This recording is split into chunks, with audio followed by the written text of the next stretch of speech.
Okay. I think we are live.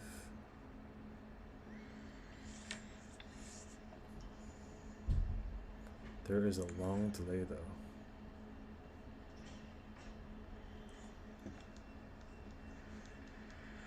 Okay. I think we are live.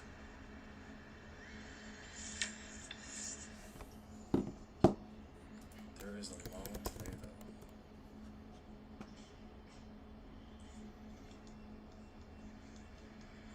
Okay. I think we are live. That's trippy. Okay. Let's see.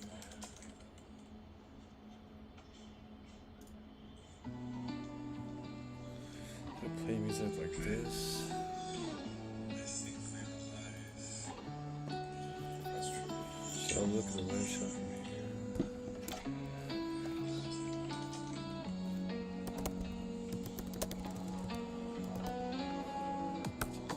La nuit tombe sur nos voix. Un dernier mot, juste le monde dort mais pas nos cœurs. Ils battent encore un peu ailleurs. Le silence entre nous, c'est doux et c'est flou. Je retiens l'heure pour rester un peu plus près. Bonne nuit, mais ne t'en va pas. Bonne nuit, reste encore là. Bonne nuit, sans dire pourquoi. Bonne nuit, je pense à toi.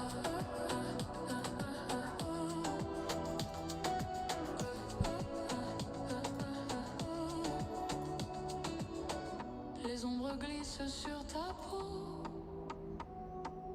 No. Le temps s'étire, devient trop beau. Chaque seconde veut s'arrêter. Avant que le jour vienne tout voler. Le silence entre nous, c'est doux et c'est flou. Je retiens l'air pour ne pas te laisser faire. Bonne nuit, mais ne t'en va pas. Bonne nuit, reste encore là. Bonne nuit, sans dire pourquoi. Bonne nuit, je pense à toi. How Entre to. rêve et vérité, nos voix se sont effleurées. Si c'est la fin, ne dis rien. Laisse la nuit nous garder. Bonne nuit, mais ne t'en va pas. Bonne nuit, reste encore là. Bonne nuit, sans dire pourquoi. Bonne nuit, je pense à toi. Bonne nuit.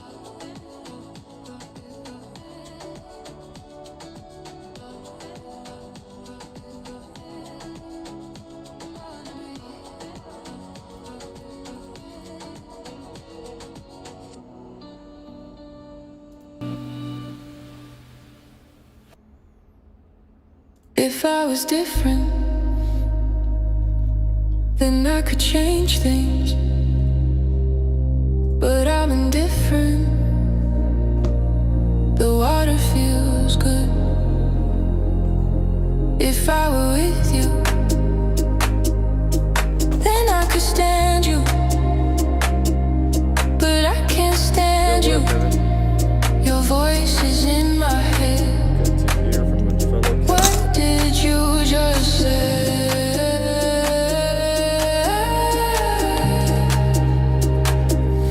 I should have told you. You look good in blue.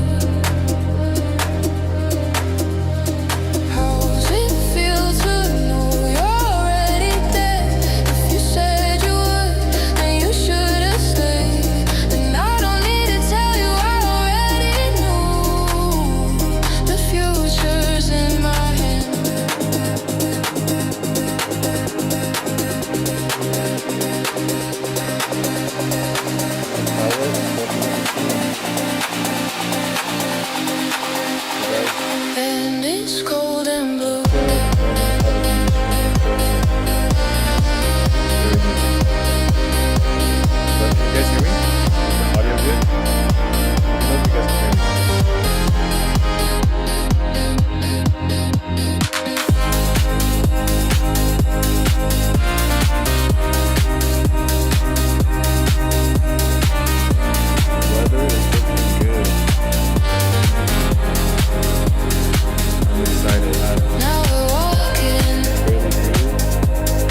Is this better? Music is too loud.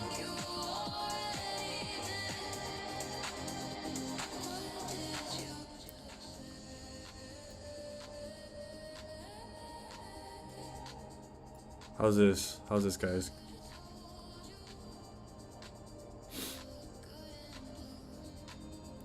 Is my voice still low, or you guys can hear me very clearly?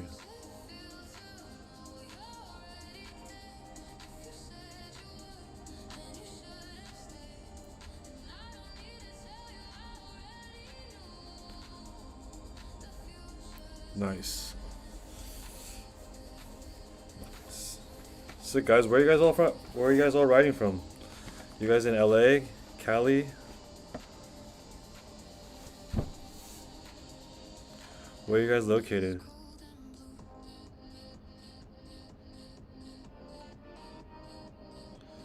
Yeah, dude. I've been meaning to do these board talks things the whole week last week, but I was in Tahoe. So, yeah, after riding and doing all my stuff for the day, I just was too tired to do these things. So, I've been meaning to do these things more, but I'll do this for the next like 3-4 days at least until I get back out to Mammoth. Dude, Mammoth looks like it's crazy right now.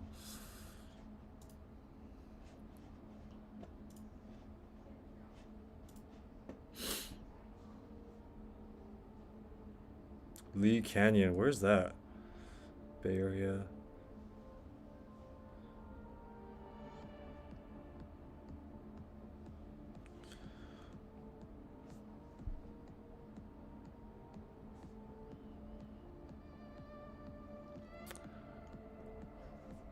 Waiting for the day that we all become butter masters, man. That'd be sick. I just came back from Tahoe. That shit was crazy.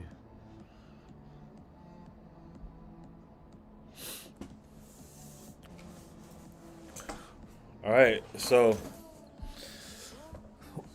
mainly want to do these board talks right now because we're in that pre-order time for the Japanese snowboards like Spread, groundtrick snowboards Japan, Kuja. A lot of these boards operate on a pre-order basis. So that means they'll only make an X amount of boards every single year. So if you've been trying to get a spread board or you've been trying to get a ground trick board, you may have noticed it's kind of hard to get these boards sometimes. Like the one you want is probably like really hard to find. The exact model and size is really hard for you to find after the season starts, especially this late in the season. So I remember the first like 2 years of me trying to get a spread board, I looked everywhere and I couldn't get one because you have to pre-order them and they only make a very limited amount every single year. So now the best place or the best way to get a ground trick snowboard for the cheapest price with all the tariffs and stuff is if you pre-order a spread board. So right now the company that I'm working with to Powder Bowl to import the snowboards, we're doing pre-orders and it's going to be 20% off the original price if you pre-order now. So they end up being $798 for a board, and then you also have to pay shipping on top of that. So it ends up being like 800 something. But it's better than it being 1,000 plus. So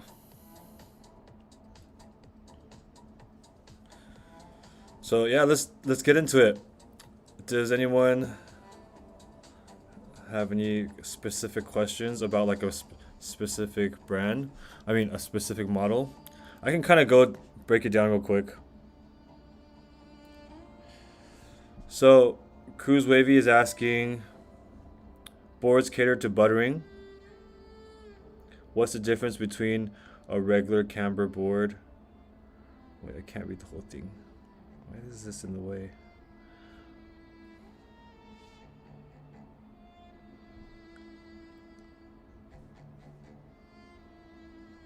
What's the difference between a regular camber board? Okay. So a lot of people always say like, what's the best board for buttering? it's really dependent on like your specific style and also what you're trying to accomplish, because different board profiles is going to give you a different personality, and different boards with different stiffnesses is also going to give you a different result. So when you say like what's the best board for buttering, it really depends on what you're trying to do. So you have to first figure out what style you want to go for. Do you want to go for a more jump based style, which is like you're doing nollies or ollies and these like really explosive jumping moves, or are you more interested in press oriented combos, which is like the super flowy, buttery, like a bunch of different press combinations put together, kind of like Sewn, dry spin, Owen, and then you combo those together. So you have to kind of figure out what style you want first, which tricks you want to go for first, because the board is really going to help you do that. In ground tricking, we want to use the board to help us do the trick. The board is providing all of the pop, all of the energy. We're mainly just controlling that power and unleashing it at the right time. So having the right board is going to be really important.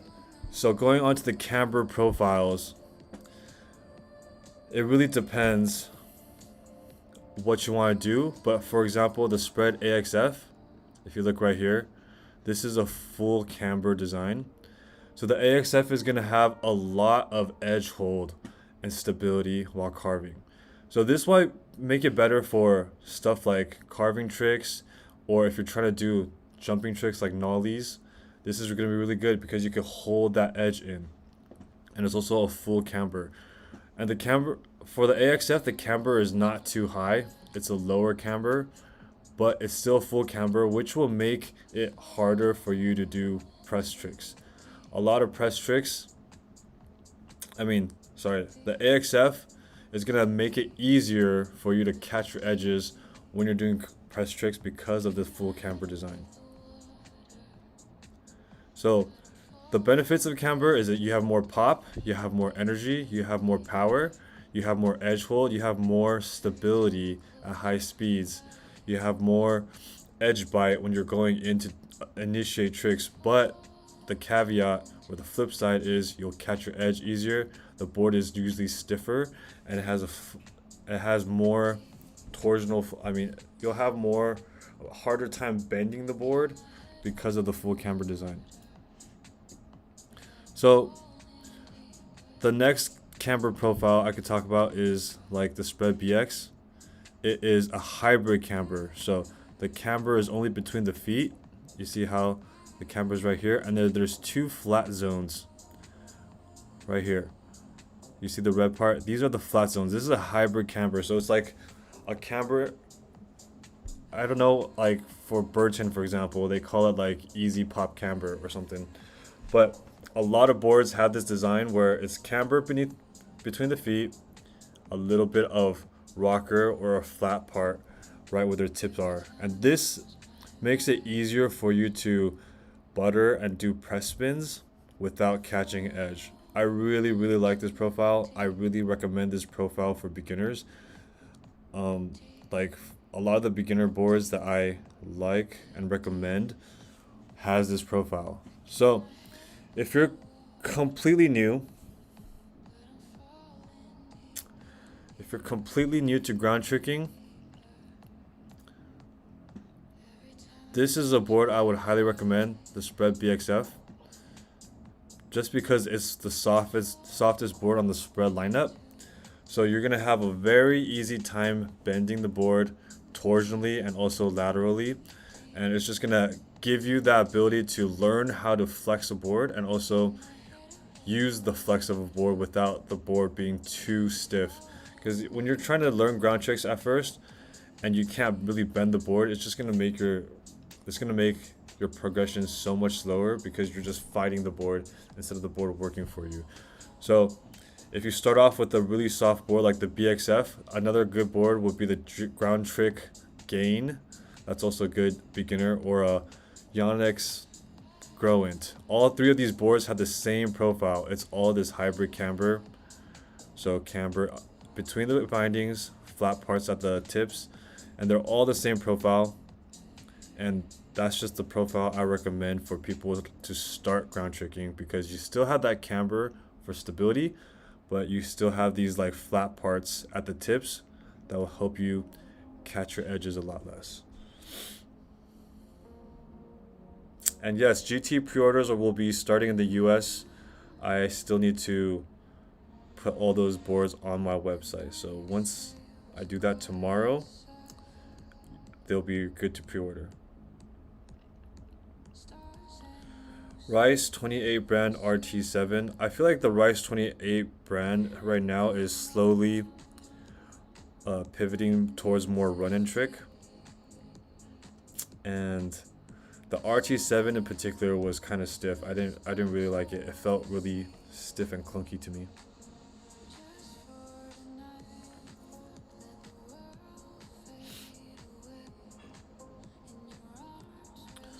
So what Cruise Wavy is asking, what shapes and flexes are good for different butter styles? So like I was saying earlier, I think there's two main styles right now. There's two main profiles. There's camber, or actually there's three. Sorry.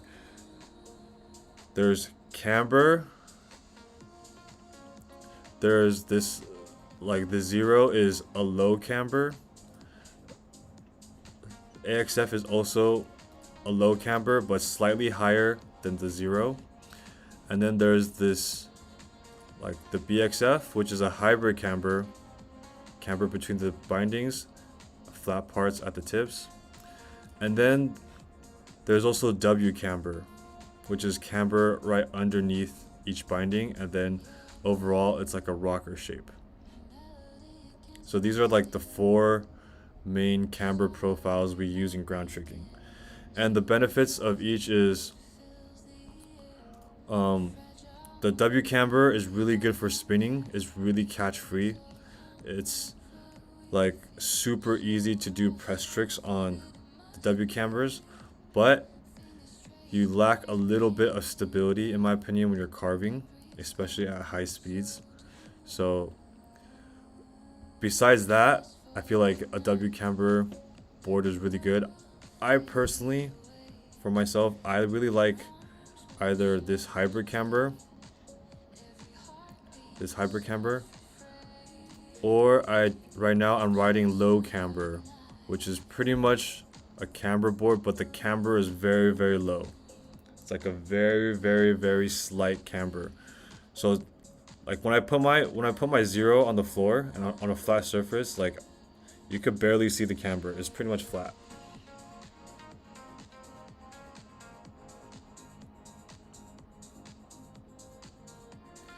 And for the flex wise, it depends on your body weight. So in order of stiffness, for now the spread lineup is BXF is the softest, then I feel like it's the zero, then it's the AXF, then AXF and LTAF are the same, and then it goes to your BX, and then it's the LTB.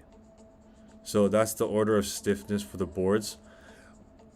If your weight is heavier, or if you really want to do jump oriented tricks, a stiffer board is going to give you more power. It's going to give you more pop.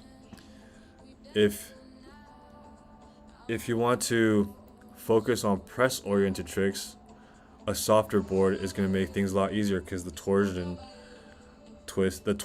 flex is going to be a lot softer, and you could bend the board a lot easier just by shifting your weight. So the boards like a BXF or a DX is going to be really good if you're trying to focus on press oriented tricks.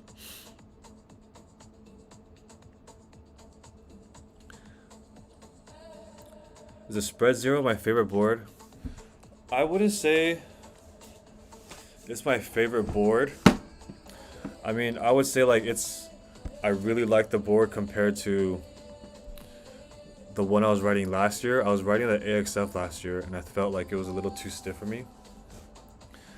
And the zero, I feel like I'm improving a lot faster on, because it's a little softer, and I feel like I could manipulate the board a little better. But there's so many boards I haven't tried yet. I really liked, like last year, I really liked the groundtrick Xeno, but I don't have the Xeno in my size, a 156. I was riding a 154 last year, so I felt like it was a tad short. So I haven't tried the 156. Maybe I really like the 156.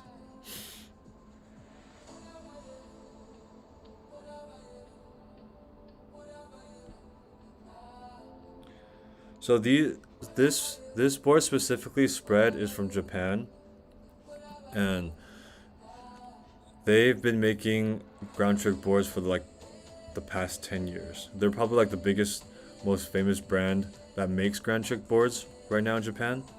And then there's like a couple new ones coming up like ground trick, and then there's also Kruja, which is also like, both these brands were made in the past 2-3 years. But Spread is like the OG ground trick board, along with Rice 28 November.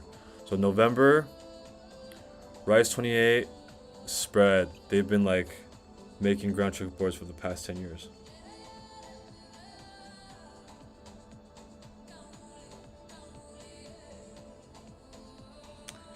Damn, you're right. I used to ride a FNTC Cat. You're a day one, bro. That's awesome. Yeah, I think the FNTC boards are pretty good in terms of they're a great deal. They're super cheap. You can get them whenever. They're like mass produced. But I feel like my cat had durability issues. Like I barely rode it for maybe half a season, and the top sheet started cracking. So I don't know. I can't speak for the durability of a FNTC board, but I feel like they're all right.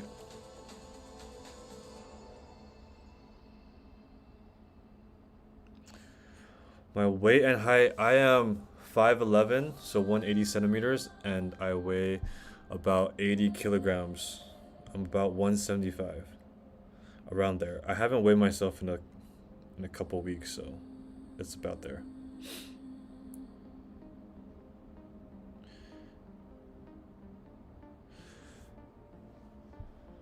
Yeah, the AXF was too stiff for me last year at my weight. I really like how well it carves. I really like the repulsion. I feel like if I was slightly heavier, at maybe if I was like 10, 15 pounds heavier at 180, 190, the AXF would be like perfect. And I was riding a 156 AXF last year, so for your reference, a 156 AXF would be really good for someone around like 190, 200. But at my weight, I found it a little bit hard to bend. And I also felt like because of that, because of how stiff it was causing me to get some knee pain. How do I feel about rear entries and step-ons? So I've never tried a step-on. I can't say for rear entry either. I haven't tried. I have a rear entry binding. I just never I think it's called SP bindings, and I've never tried it yet. So maybe I'll try it next week. But for step-ons, I feel like step-ons kind of hold you back in ground tricks because of the way the boot, clicks in. You know how the step-on boot, it clicks in on the side right here. So then now you have like two clips right here that can potentially cause you pain when you're like doing certain tricks, because now there's like a hard thing right here, and you're like, if you're constantly pushing against it, it might cause you pain. It also causes you to be secured, your boot to be secured down into your binding at the bottom. So now your boot can't like laterally move when you're like doing certain tricks, and you're just like stuck there. So I found it to be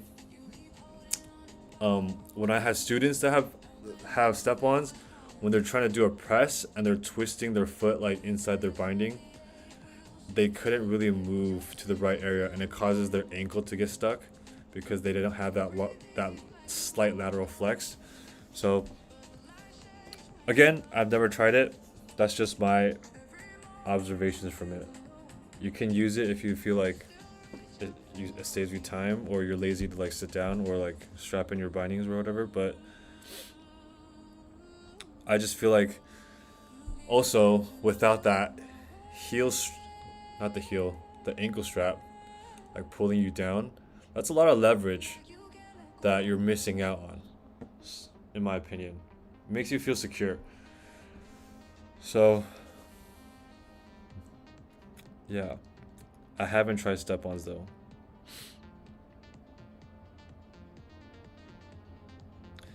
So if you're 6 feet 175, I would say if you're 6 feet 175, go for a 156 BXF. And then if you're doing a DX, the biggest they make is a 154. So go as long as possible.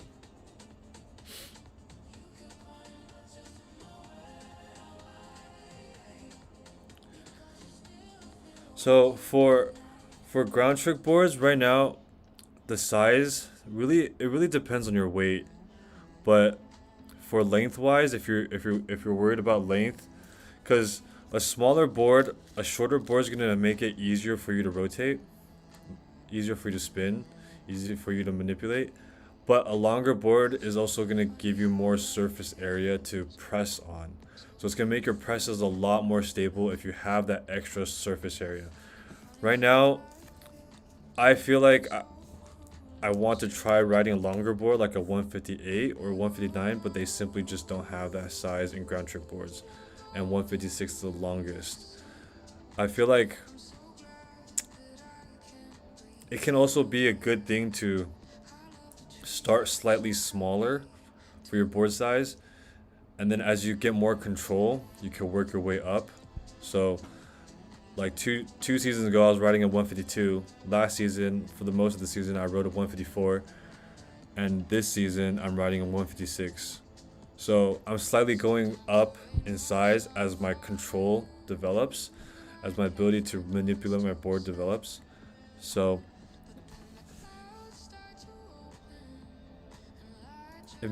but at the end of the day, the board size really depends on the flex of the board. You want the board that you choose to be soft enough for you to easily bend. Because if you're struggling to bend the board, you're just gonna have a hard time learning new tricks. And usually, if you go shorter, the board is softer. So that's why I feel like when I was on a 152, that board was really good for me, because at that time, the stiffness of the board was really good for my strength. Now, a 152 is a little too short. I'd rather have the extra surface area, and I'm stronger now, so I could bend a longer board easier. But I would say for exact board length, I would be anywhere between 22 to 26 centimeters of 22 to 26 centimeters shorter than your height. So I'm 180 centimeters.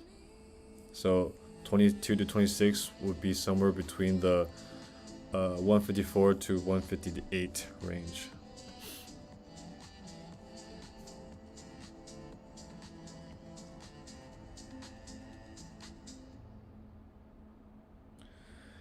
Yeah. So DB patties, try using that. Yeah, try getting your height in centimeters minus 24 or 26. That should be around the length that most ground trickers use for their snowboards. Yes, Talus, you should absolutely learn switch before you learn ground tricks. Like, switch is so important for ground tricks, because your first tricks you would really learn and get used to is the 180s. Like, the 180s are the building blocks of all the other tricks. So if you slack on them for a particular 180, the tricks that you can learn after that will suffer. So for sure, learn switch. Get really good at switch. You need to at least know how to hold your edge going switch. It'll be best if you could carve on both switch and regular. before you do ground tricks. And I know that's gonna take a while for most people. Most of you guys don't ride as much, but you 100% need to know switch. Yeah, if you want a hack, my hack to learn switch is quite expensive hack, but I feel like it works really well.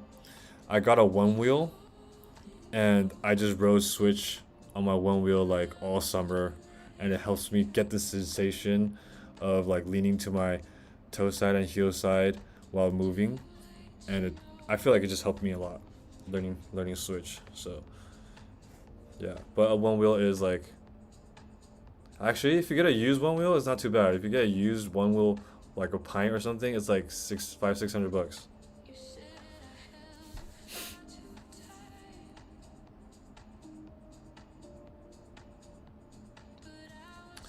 I'm trying to go to Mammoth for a month, starting next week, but it has been such a mission to get a place. Like every single place I've tried booking so far, they all have to go like ask their tenants, their current tenants, if they want to extend or something, and then everyone's extending now because it's snowing so much. It's freaking gay.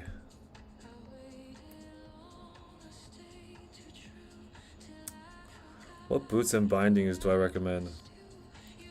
Boots.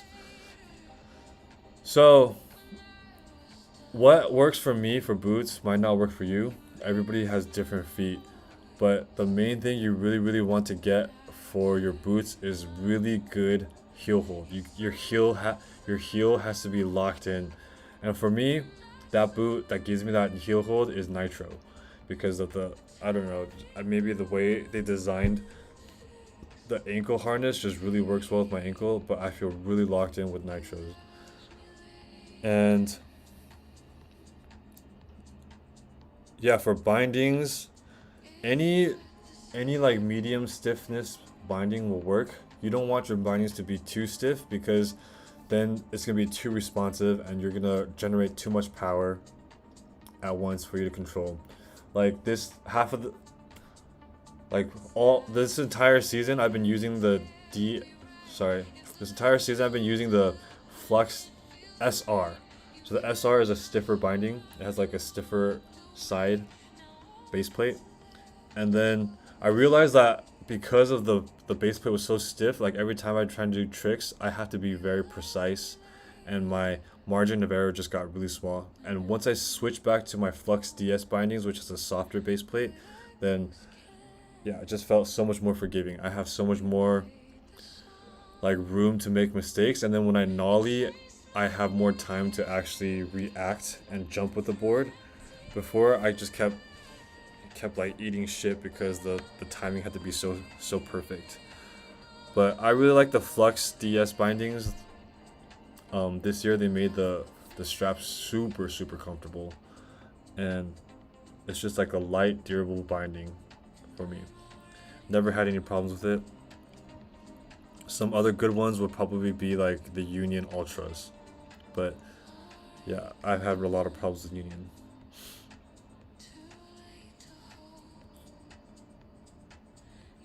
What boots and bindings? Do you like rails?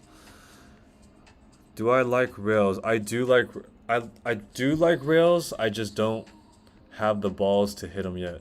Like every time especially like those skate rails that are like really high off the ground, every time I ride out one, I just like, the most I could do is jump over it. Every time I try to go hit it, I just like, next time. But I really like tubes, and I love jumps. Like jumps are so fun. I freaking love jumps. I wish I could do like super crazy tricks on jumps, but I'm working on it.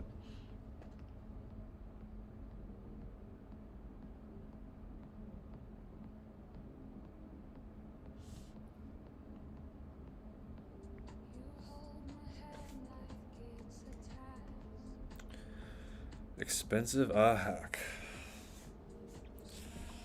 I know ground trick boards are expensive, but they're expensive for a reason. They have a lot of tech in them. They have a lot of high quality materials in them, and anything imported is also a little bit more expensive. You got to pay like the importing fees, and There's a bunch of shit.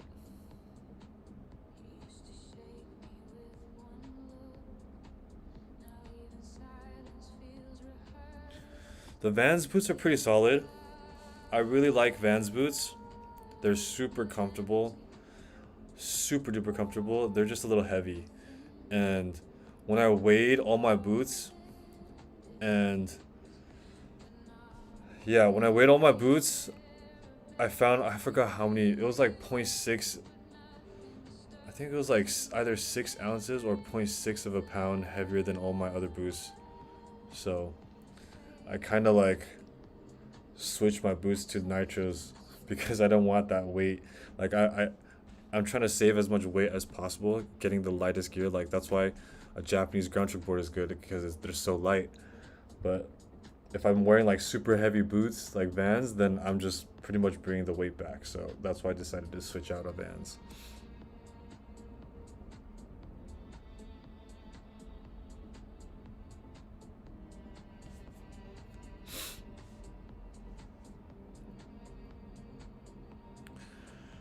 Thanks, bro. I know. I could do anything I put my mind to. And right now, my focus is on ground tricks. Like, there's just so many tricks to learn. There's so many tricks I'm working on. It's just hard to find the time to go to the park.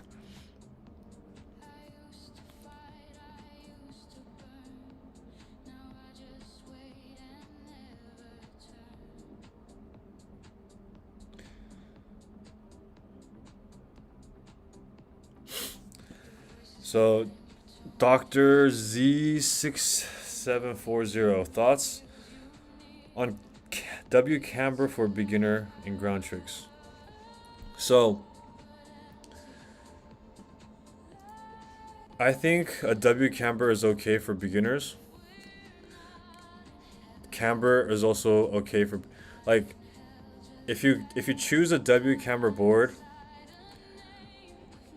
you're gonna want to stick with a W-camber board.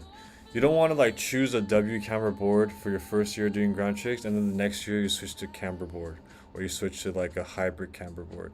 If you're gonna choose a W-camber board, be prepared to stick with that W-camber board for the next couple seasons. Just like if you choose a camber or hybrid camber board, be prepared to stick to that profile for the next couple seasons. Like a big mistake I made when I was still on my beginner journey is I kept switching boards constantly, and it never gave me the opportunity to really learn one profile. I was riding a W camber board, then a hybrid camber board, then like a regular camber board, and I was just constantly switching. So I would recommend, it doesn't really matter what profile you use, you're just gonna have to get used to that profile. And it's a lot easier to switch from a W camber board to a camber board than it is to switch from a camber board to a W camber board. So if you're gonna go for a W camber board, just be prepared to stick to the W camber board. And the GT Buff is a great board. It's super soft. It's really easy to control. It still has pop, so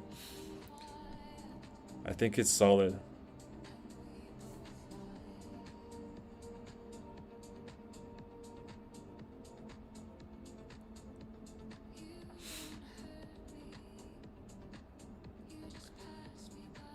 Do I tune my edge in a certain way? So, ground trick boards, they come with a tuned edge already. Let me see if I can find the spread catalog. Yeah.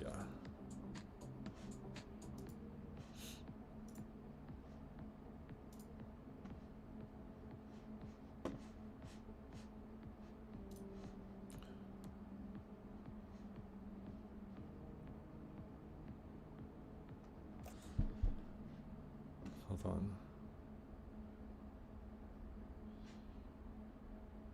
Nope.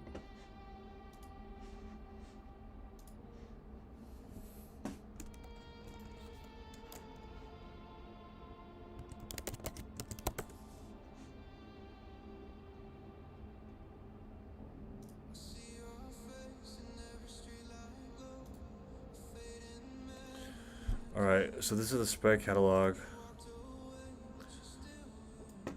And this is the list of their tech in a spreadboard. So the cool thing about spreadboards is they're made very traditional. They don't have a lot of like, you know, carbon fiber. They don't have any carbon fiber, any like inserts in them. It's all just wood and steel and whatever the top sheet is. So it's a very simple board, but they somehow made it super light and it's super repulsive. So out of all the groundtrick brands, Spread is probably the one brand that's on the stiffer side. All their boards are more stiff, and because of that, they have the best pop in the game. That's why all these ground trickers who love doing Nollie 7s or like high flying tricks, they all like riding Spread because it's the most repulsive. But let's go through the tech that most ground trick boards have.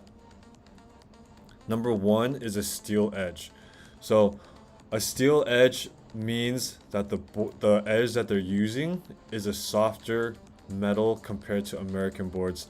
And that is one of the reasons why ground trick boards could flex a little bit better than American boards, because they're using a softer steel edge.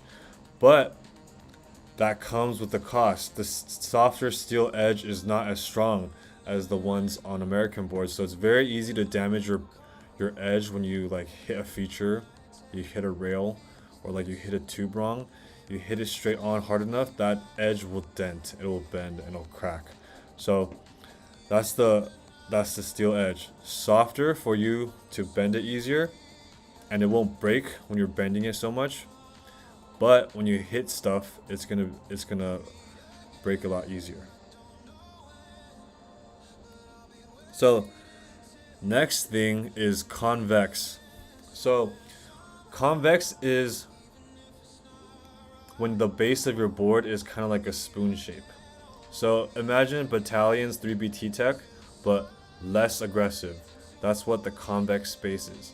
And all ground trick boards, they have like this slight convex to their base. For the Spread, all the L series, so the ones with the L, LTA, LTB, they're gonna have more of a convex. It's gonna be a more aggressive convex, and this makes it harder. Like it makes it a little harder for you to catch your edge. So because of that boat shape, and all the X series, the BX, the AX, the BX and the AX and the DX, they have a slightly less convex shape.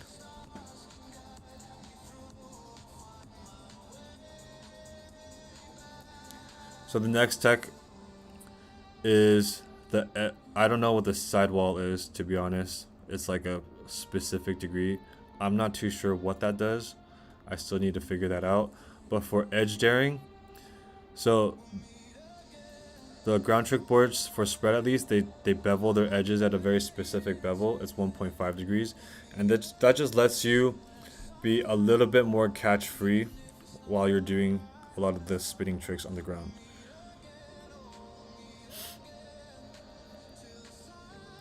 So center sole, what's this? This is like a wood core, and then the screw, you can accommodate shorter screws and longer screws, and that if you're using shorter screws, you just save a little bit of weight. And this is their printing thing for the graphics. Flex control is pretty much the same thing as most board brands. They like bend their board at the factory so that when it comes, it doesn't need to break in that much. And they're made in Japan.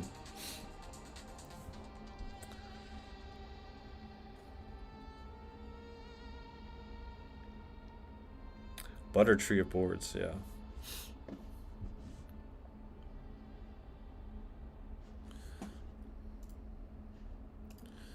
Let's see if we can find the GT lineup. GT snowboards. GT snowboards. I really like next year's GT snowboards. Yeah, this Xeno I feel like looks really cool. Like this is like the tree of life or something. It looks super sick. tree of life in the universe. And the Xeno is also a low camber, so that's what I'm using right now. So let's see the tech in the GT Snowboard. Low camber, also have convex, ISO 75,000, 7500 sintered. That's like pretty much the same thing here. This is a 7700 sintered. So for the GT snowboards, I would recommend for most people to either get a gain. If you're a complete beginner, either get a gain or a buff. Do not get a Xeno or base yet. This is for when you're a little better. Base is really stiff. Xeno is full camber. Both of those things is going to make it harder for you to progress as a beginner. Gain is a hybrid camber board. See? They call it a G-camber. It's camber and then flat. This is going to make it easier for you to learn your press tricks. And then the buff is a W-camber. Straight up W-camber. And it's also on the softer side. So if you're trying to get a GT snowboard, get either the gain or the buff. And I'll put these on my website tomorrow, so if you want to pre-order it, you can. But the gain is a really good deal. I think it's like $700 or something. So it's a lot cheaper than the spreadboard. But I needed to check with Powder Bowl to see how much they are.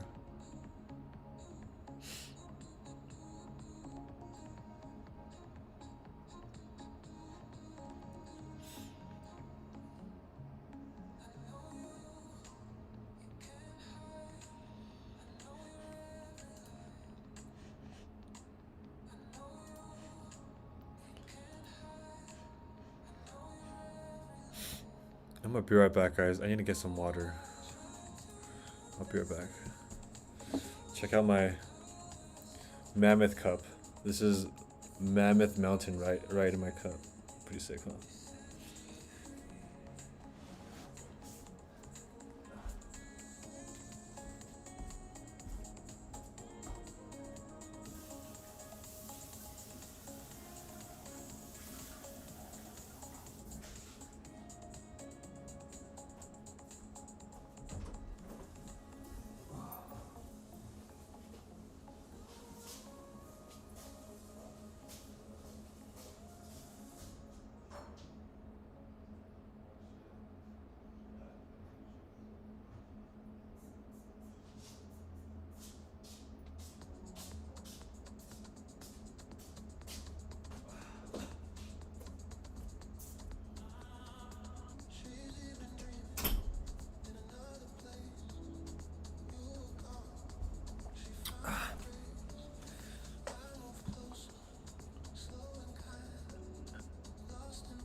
So, I don't know if you guys know, but if you come on Spread Snowboard's website, you could actually take their quiz. This is their quiz right here. You could either quiz for their X series or their L series. So, like if I go for here, oh oops, that was the wrong start. I choose model. So it's gonna ask you if you want a soft, normal, or hard. I'm gonna say let's go for normal. And then it's gonna ask me what tricks do I want to focus on, jump tricks or press tricks. I want to do both. And then it's the same. Is my leg strength strong? Yes, I have strong legs. Do you prefer better carving performance? I'm gonna say no, I don't need better carving performance. So it's gonna give me a BX. That sounds about right. So BX is this one.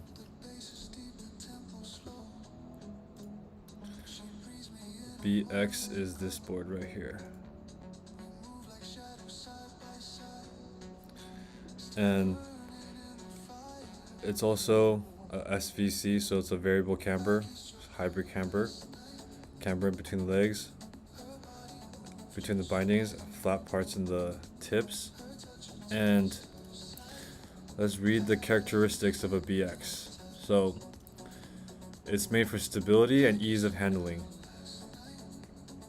It's based on the LTB. This model extends the effective edge, optimizes the flex balance, increasing stability during turns, improving edge grip for more precise, crisp control. In addition, this board is designed to make spin initiation lighter and smoother, allowing for easier entry into rotation and significantly improving rotational control across all types of tricks. Thanks to a dramatic reduction in swing weight, board transitions and edge changes feel quicker and more effortless, improving responsiveness to fast technical movements, while maintaining the familiar ride feel of previous models. The BX offers greater ease of use and a wider range of expression. So it's a medium, slightly firmer than the LTB. I feel like if I use this board, I would not have a fun time because how stiff it is. Let's go back and say that my legs are weak.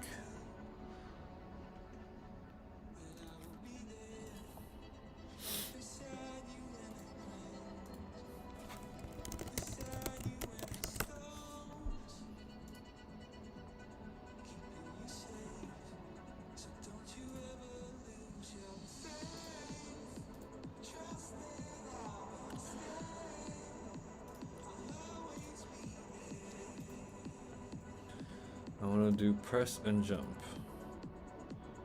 Is your leg strength strong? Normal.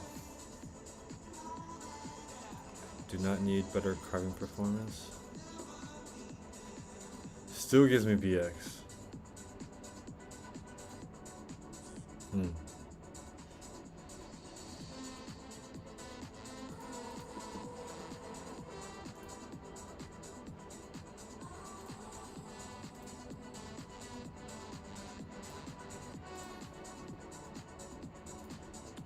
I'm gonna say my legs are weak this time. No.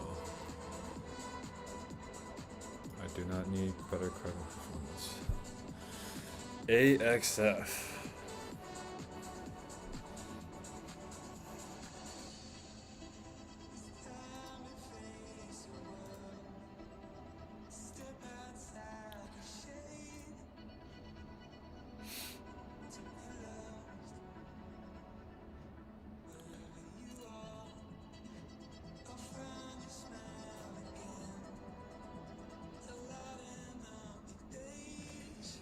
Have I tried phase or step-on bindings?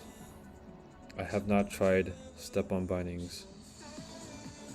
I also have not tried phase bindings, but my friends who have phase bindings all have run into some issues with it breaking somehow, so.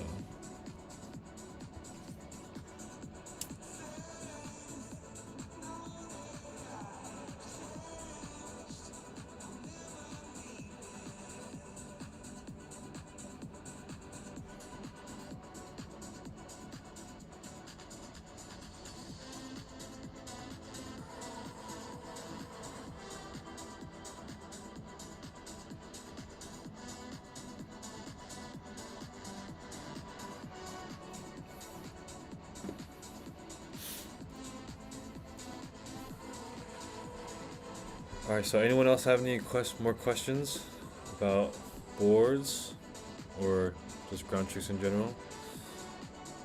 Drop in your questions.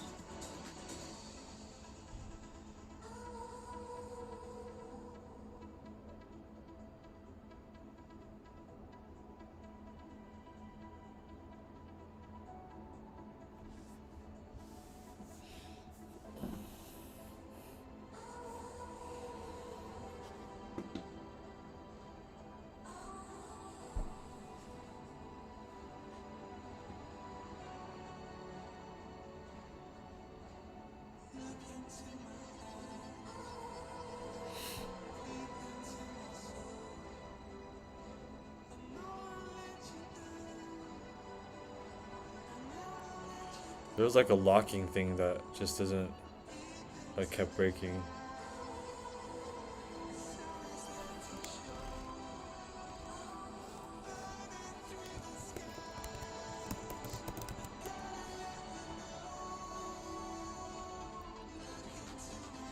Like, it'll be this thing right here, the back locking mechanism. That's what kept breaking for the people who wrote them.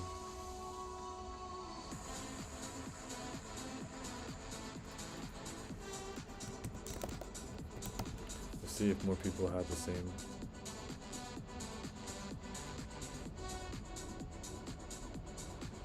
Phase bindings have reported issues with high back failures, ankle strap screw breakers, and in some cases challenging unreliable performance.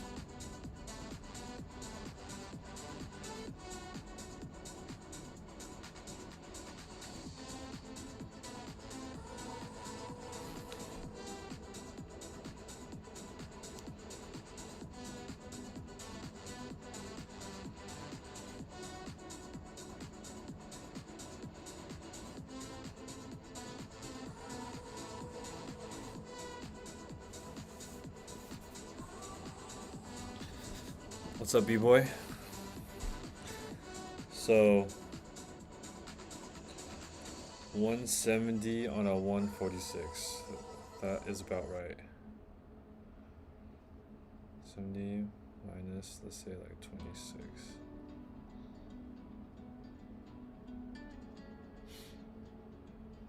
And your weight is 195. The challenging thing is going to be your boot size, because the smaller boards also have like a smaller waist.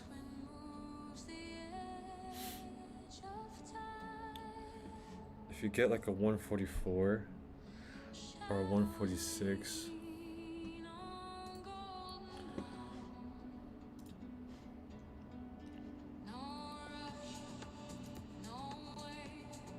let's look at the waist.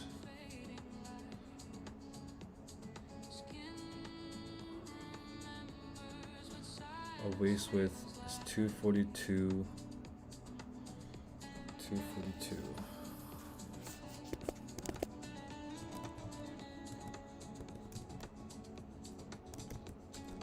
Is that millimeters?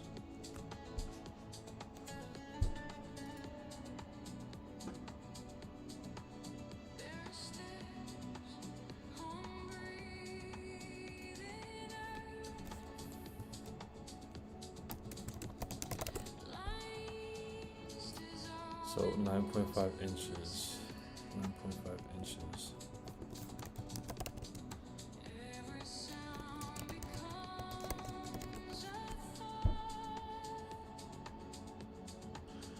So 9.5 inches is gonna be like 6.5 to 7 inches US shoe size.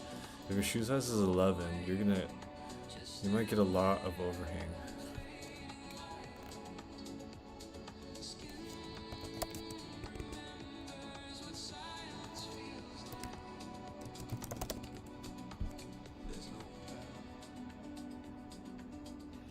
The size 11 shoe is about 11 inches.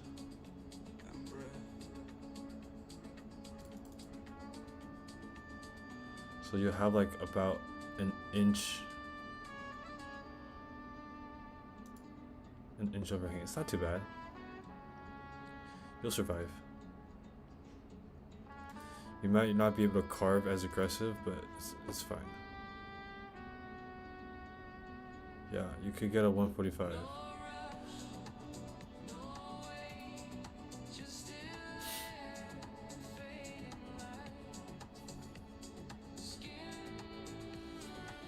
Yeah. The thin waist is also what makes the torsional flex for groundtrick boards a little bit more soft. So that's why they try to cut the waist width as much as possible.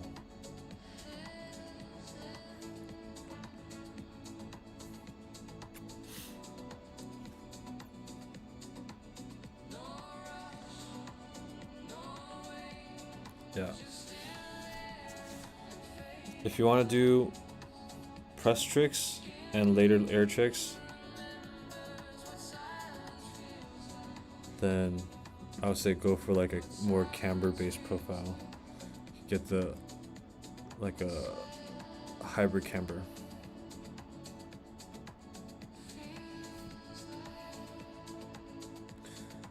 Damn, 485 squat is crazy. How many plates is that on each side? That's crazy.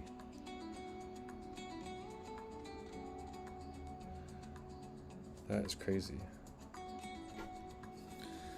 But when you start ground tricking, you use a lot of muscles you can't work out in the gym.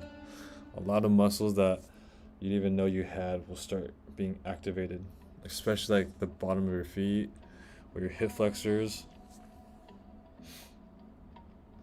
So highly recommend you guys to train on your boards at home so you can build up that strength to pull up your board.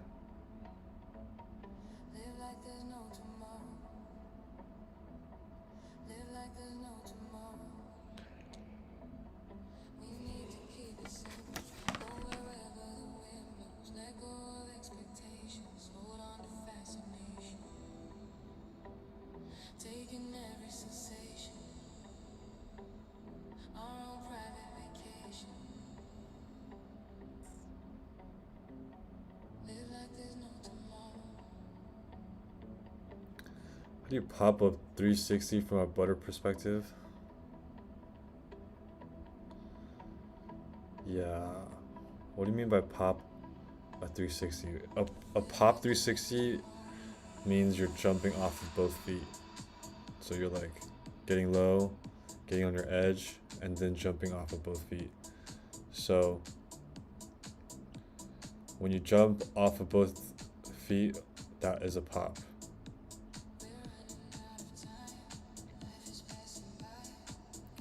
Yo, what up, KK? How's it going, man?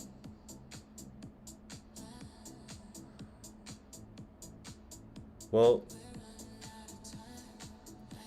you're at 195, so I feel like a BXF might be a little too stiff for you. I mean, sorry, too soft for you. Yeah. If you're at 195, maybe get like an LTB. You get an LTB and then get the, oh shit, they only have 148. You might have to get a BX.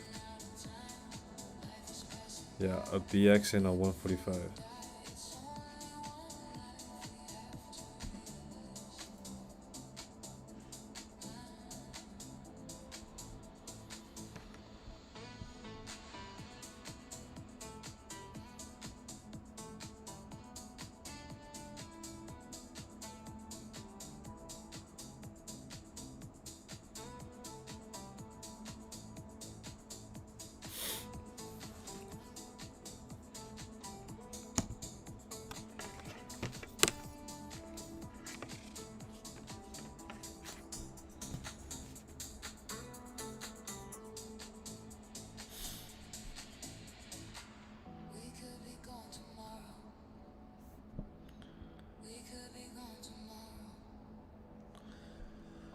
If two boards have the same flex, will a longer or shorter board give you better presses?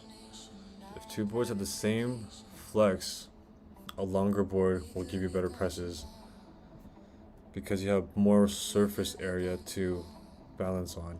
And then a longer board, if you have more surface area on your tips, you can also do like higher presses. You could hold presses that are higher. It looks like a manual, like super high off the ground. You can hold them easier because you have more surface area.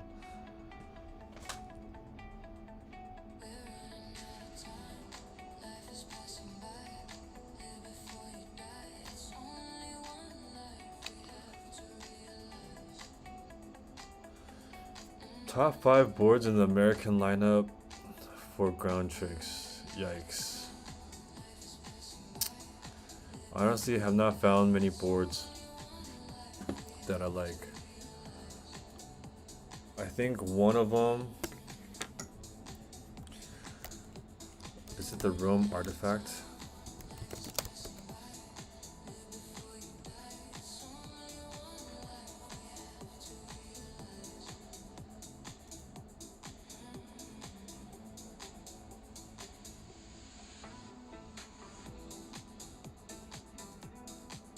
I think it's a Rome artifact. There's only Rome artifact pro.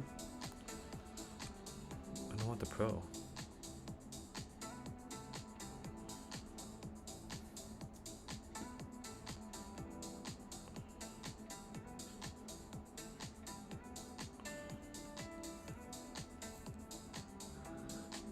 Yeah, no, not the pro. So, I would say like another board that would kind of work is a Burton name dropper.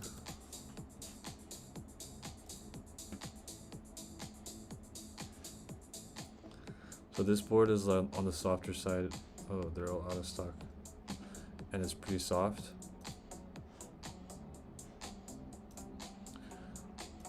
Battalion, I would not recommend. They break too easily. The 3BT is also a little bit too aggressive. Gilson Duel is not bad.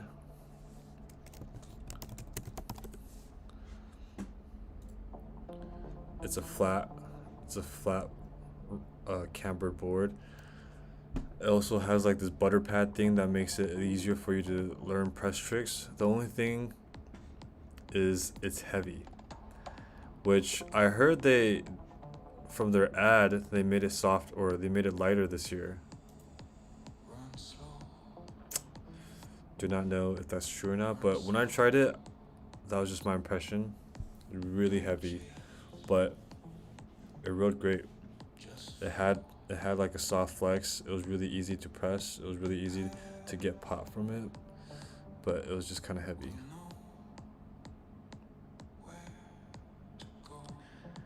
And what's it called? What other boards would be good?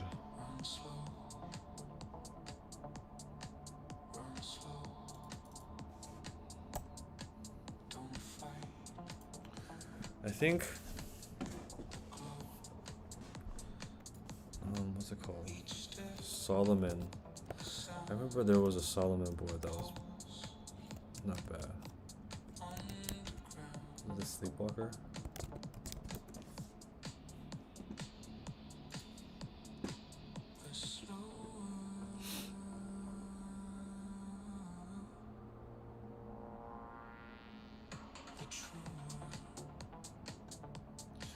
It might be the Sleepwalker.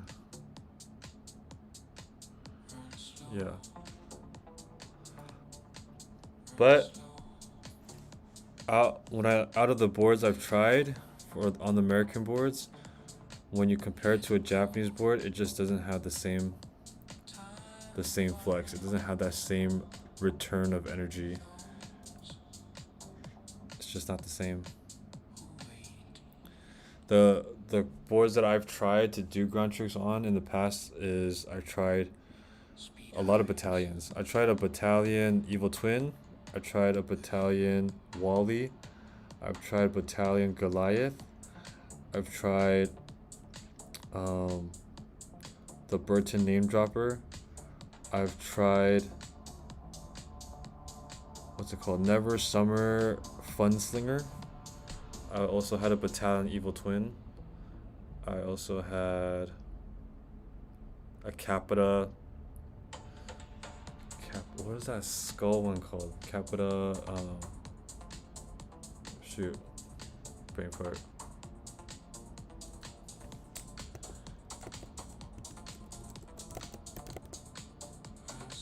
Something Fear?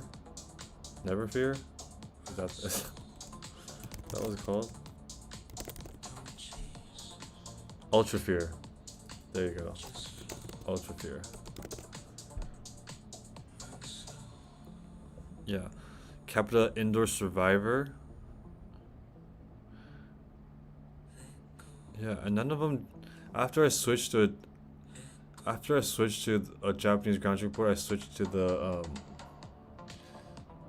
it was my first board. My first Japanese ground trick board was a FNTC Cat, and I fucked up on buying that board because that board was too stiff for me. And you know, when I bought it, I was like thinking, I read the description. It was like powerful ground trick board for experts. And I was like, fuck yeah, I'm gonna get this one. And it turns out it was too stiff for me. I should have bought a softer board. Yeah, I kind of like when you're looking for a ground trick board, my favorite analogy to use is imagine you're going into the gym and you're gonna go start lifting weights for the first time in your life. Are you gonna go pick up the 100-pound dumbbells first day, or are you gonna go pick up like a 10-15-pound dumbbell and work your way up? It's kind of like that. Like you have to work your way into these boards, develop the strength to manipulate these boards before you go for like the advanced ground trick board. It's advanced for a reason. So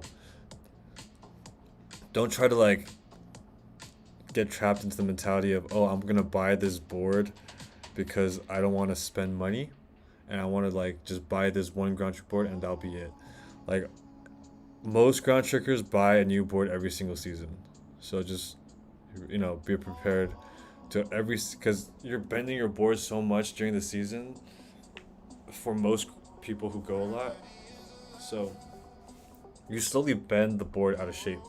So you have to be changing boards pretty often, like to maintain that optimal performance.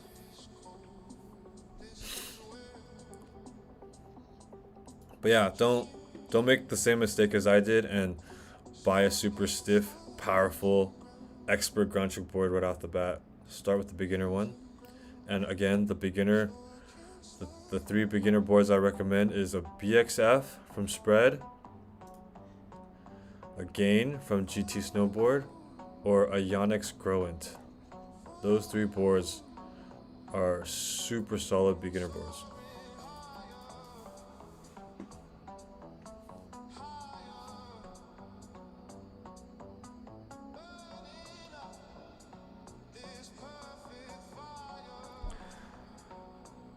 I do not use any forward lean on my high backs. If I look at my high backs from a top-down perspective, I'm looking down, it pretty much just lines up with the heel edge of my board, so I don't have any high back on or high back forward lean on.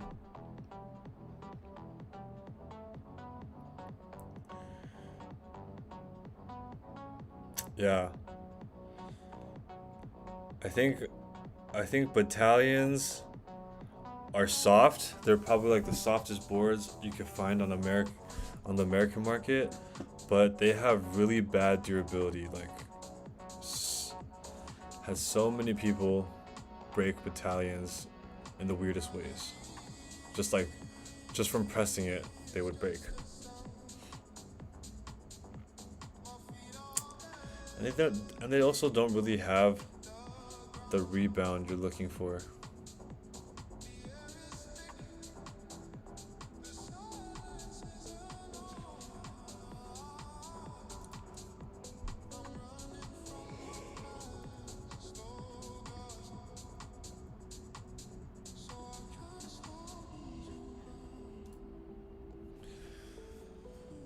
Okay.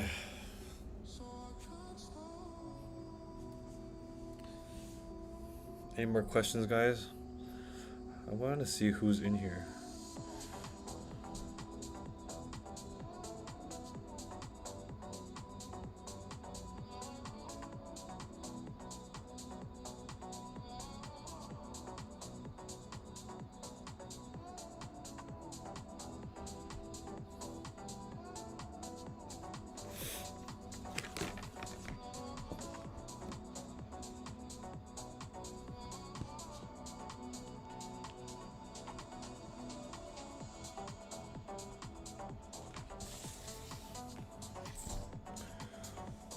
What's up, J Board? JF Board? Right on for the Q&A. Let's go. Ask any questions. I'm an open book. How do you engage your heel edge when getting leverage to spin? Are you talking about a nollie, or what are you talking about?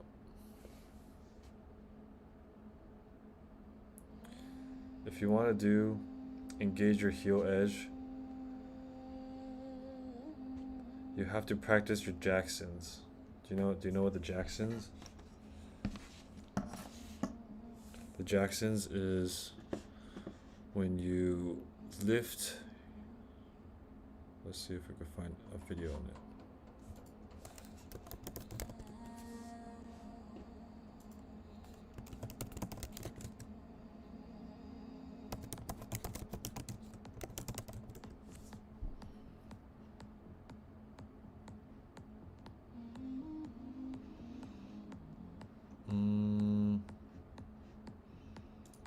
I wonder if this video has it. I don't even know if I'm on the right path. Even if I don't use to twist my board right here, see my back to gain grip into the snow. In a dark world, I'm gonna towards you twist my board. my thoughts are dark, Towards you twist your board. You're gonna and I'm not sure how long I can Twist our keep board. going like this. first off. We're gonna So stand I don't completely think I in go in. front of This our is all torsional twisting. I don't But how can I Towards better? do the Jackson My in life here. is wrong, Put yourself in and different. I can see that Do there's it no like chance this. of ever getting out There's of many this ways you dark can perform Hmm. a technique. But Okay, I'm gonna have to world. I can't help but to feel that my existence is futile. make some videos on the Jackson.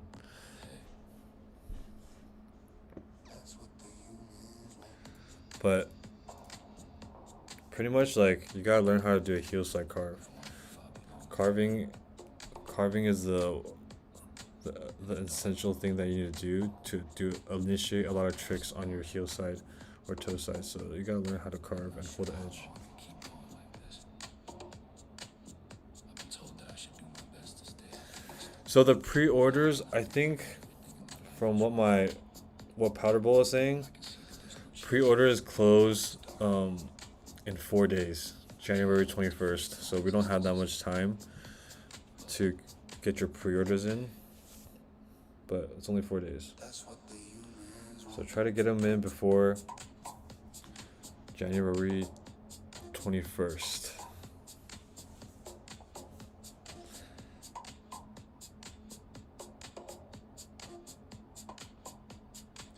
Try to pick between an RT7 and a leverage. Why those two boards?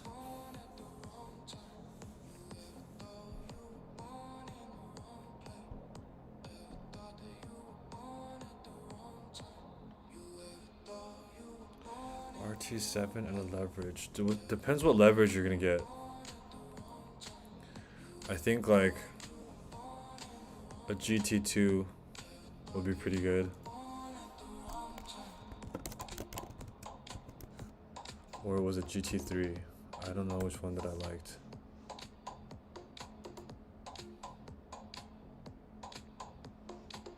Is it a GT3? GT3 is hybrid camber. Yes. Leverage GT3.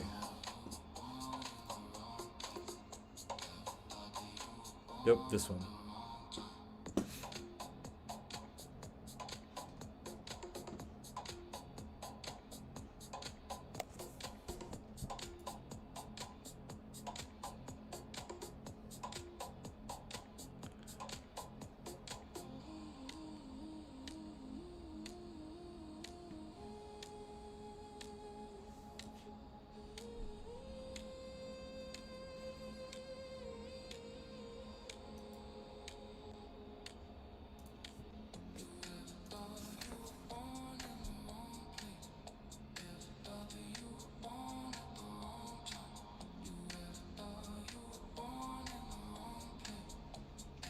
So while we're here, guys, what kind of tricks are you guys working on right now? I've been like kind of going into a slump, not knowing what kind of tricks I need to make tutorials for or teach or focus on teaching. So need some help. What do you guys think? What type of content or information do you feel like you need the most right now?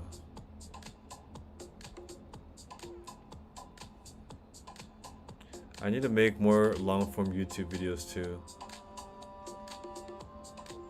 So once I get my spot for a month in Mammoth, that's what I'm gonna focus on. I'm gonna make a lot of long form YouTube videos. I also want to experiment with snowboard streaming. I feel like that'd be kind of cool to stream while I'm on the mountain. But logistically, still trying to figure that out. How to like make sure you have signal. How to like look at the chat while snowboarding. Also have to someone to help hold the camera. That I don't know. Would you guys watch a snowboard stream? Is that something you guys be interested in?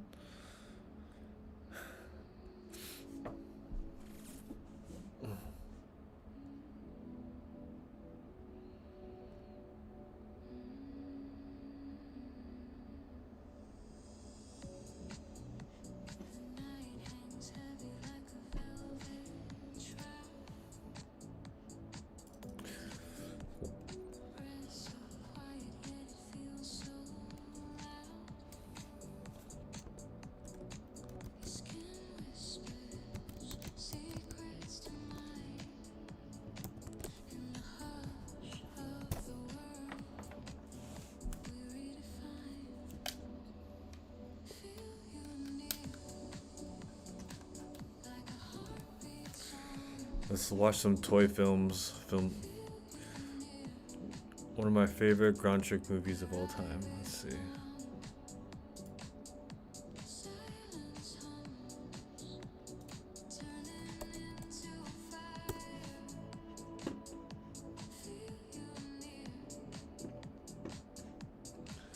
The king of snowboard tricks is the backside compass. This is the first trick I learned, by the way.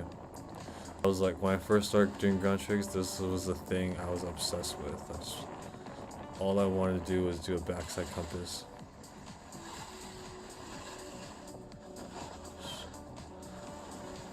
Oh, on a pow board.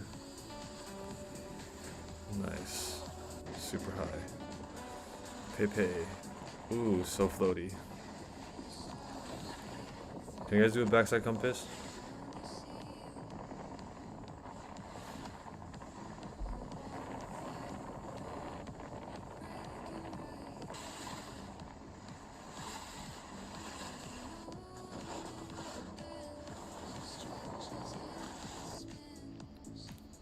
If you're trying to go from an Andy 5 or Andy 3 to 5, what can help you is learning how to do a drive spin or learning how to do a backside nollie 540. You basically need to learn how to use your upper and lower body to generate counter rotation and scissor your legs, and you need to be able to do that really well, and then you can easily progress your Andy 3 to a 5. So let's say you're trying to do a regular Andy. You go in regular. So you go in regular, dig in your front left leg, jump off your right leg. So in that case, you need to learn how to do a drive spin 540 goofy. So on your right leg, with your right leg going forward. And then after you could do a drive spin 540, you could do like a nollie 540 with your right leg forward. And then you can combine the Andy and that trick and the backside nollie 540 like body positioning and rotation, and then you can get your Andy 5.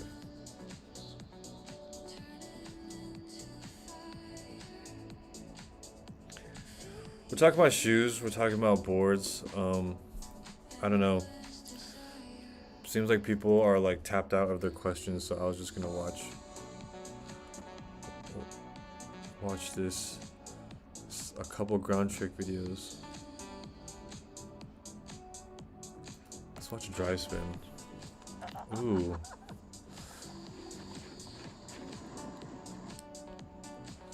Dry spin is a trick that most people could learn really, really fast. They just need to know the technique.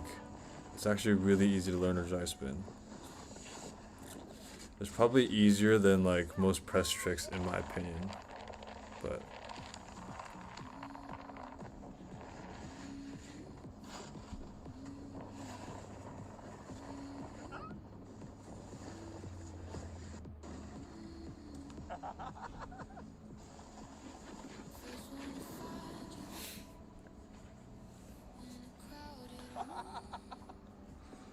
after learning dry spin, I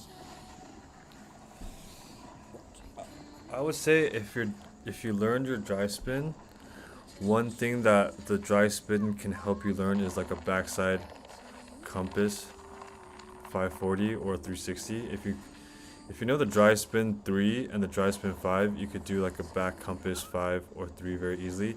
You just need to change the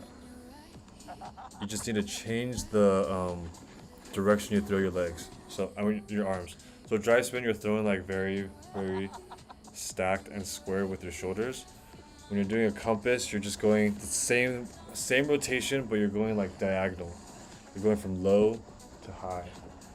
So that's all you need to switch.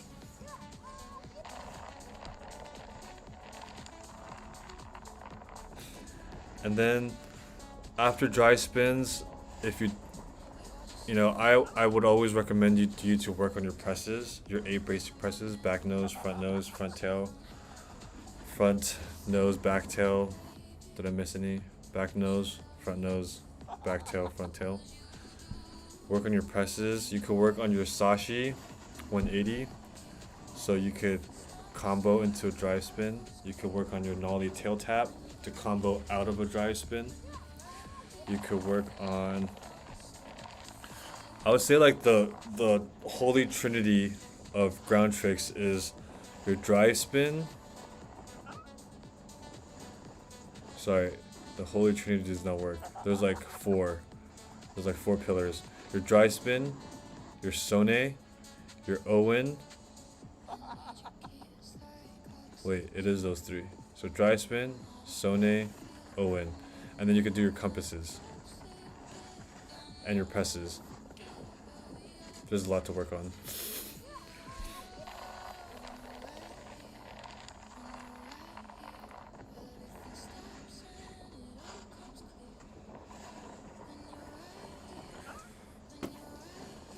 Alright. I don't know if you guys watched this before, but here, let me show you the movie, the snowboard movie that made me fall in love with ground tricks. Let's just find snow toy films.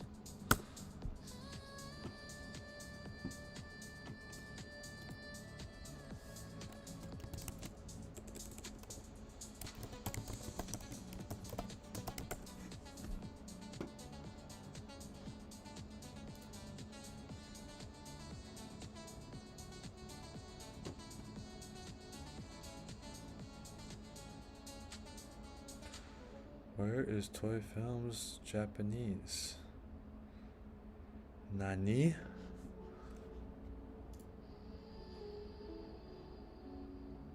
Yeah, they don't have the full video here.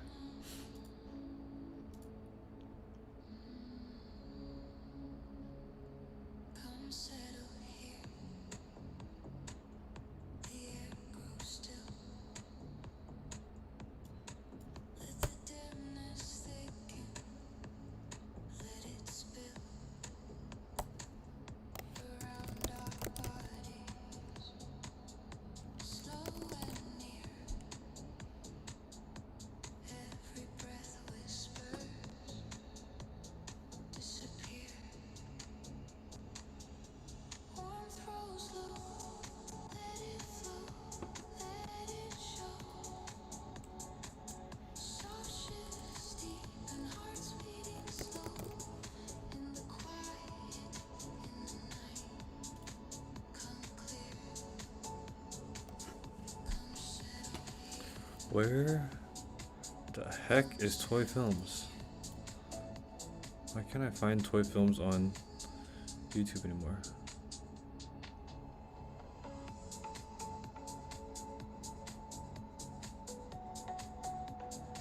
The heck?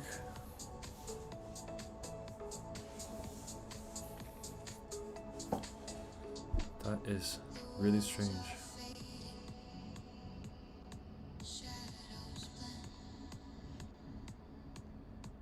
No start, no middle, just an end. Fingers trace a map unknown. We're unspoken, yet fully shown.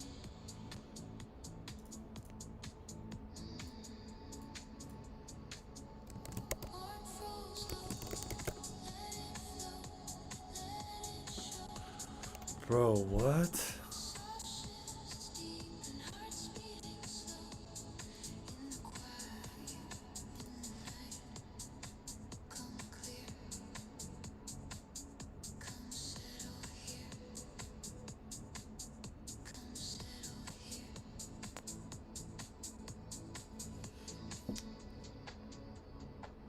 Yeah, I could explain the lineup. Give me a second. I need to use my. I'm gonna cut my camera for a second. Close the door, no words, no rules, no space, no fear. Just settle here.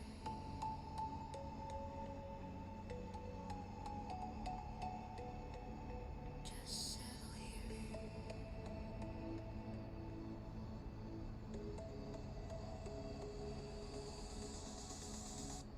Warm froze low, let it flow, let it show.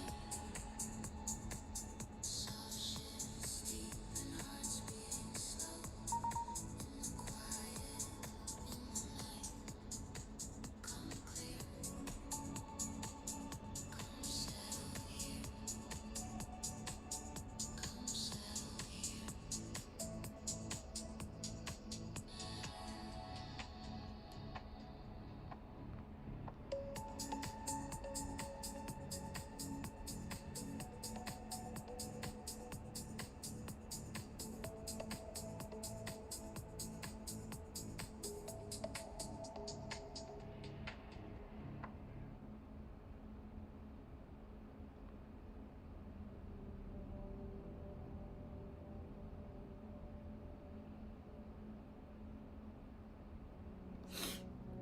Okay, I found it.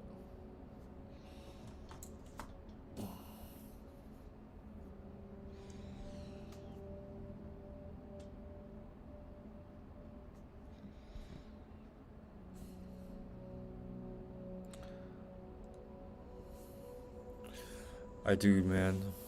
I do need a new mod. I need an extra monitor. So, check out. This is something my friend KK made. If you want to go follow him on social media, his handle is HayashiKK. He was in here earlier. This is like a little graph that he made from all his testing. He's like a super board nerd, which is super cool. But he like tested all these boards himself, and he put them on a little graph for you guys. So if you see the spread boards, they're in black right here. AXF, LTAF, BX, LTB, LTA, RDs, BXF is right here. So if you go along this line right here, this is the stiffness line. So as you go up this way, the board is going to be more stiff and require more strength. When you go down this way, your board is going to be more soft. So for the spread lineup, the softest board is the BXF. Next is going to be the LTAF, AXF, and then the 0. And then it's going to be the LTB, and then the BX, and they discontinued the LTA. So They don't have the LTA. And then the RD series is going to be next. So for spread, it's BXF. I feel like the Zero, I personally think the Zero is softer than the LTAF in the middle, but it's stiffer than the LTAF in the tips. So it's kind of hard to say where to put the Zero. It's softer in the middle, but stiffer in the tips. The LTAF is like overall more soft. Can I shrink? I can't shrink that right now, but I could just move this thing like this.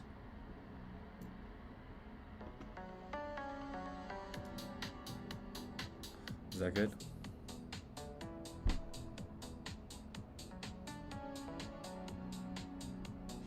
Yeah.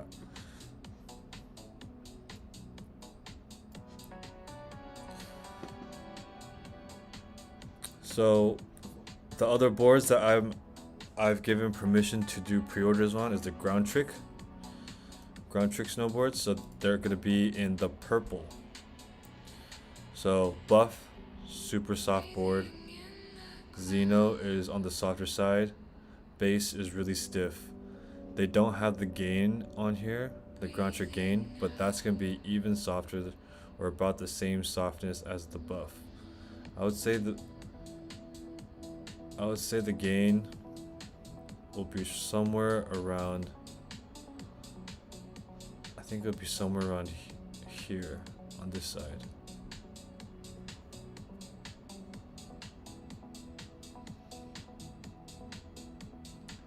Yeah. Or maybe it'll be around here. I feel like it'll be very similar to the BXF.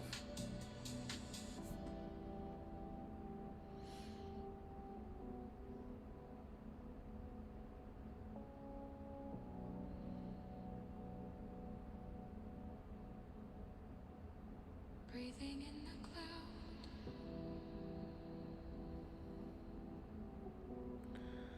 Track ID. Breathing out. I don't know what song was playing. It's like I'm like on this deep house mix. Slow burn. Come settle here. I feel like these are like all these songs that I'm listening to are AI generated music.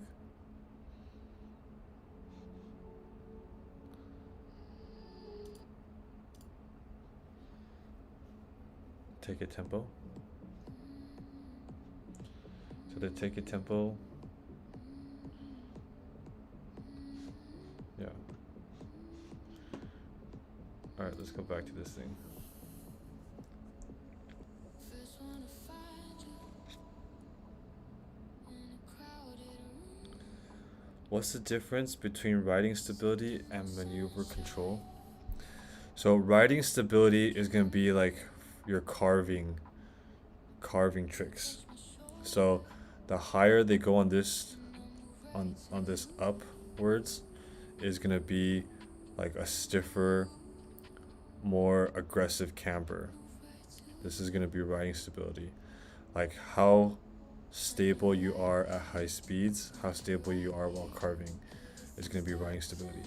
Maneuver control is going to be how easy it is to like bend your board, torsionally twist it. How easy is going to be for you to like build up energy and release it. That's going to be maneuver control. So usually softer boards will be easier to manipulate and easier to maneuver.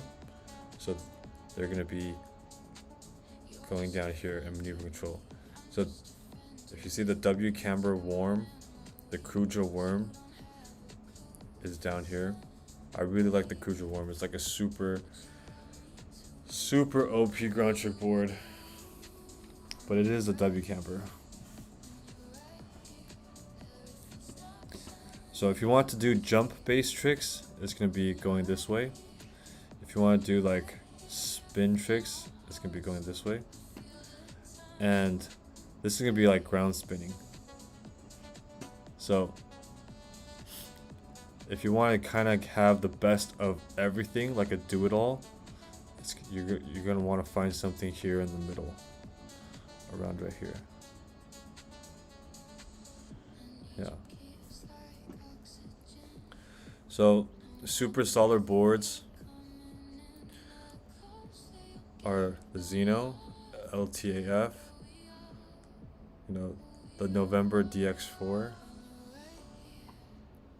I really like the Spread Zero, all right here around the middle. And if you want a good beginner board, see the Yonex Growing is really soft, really easy to control.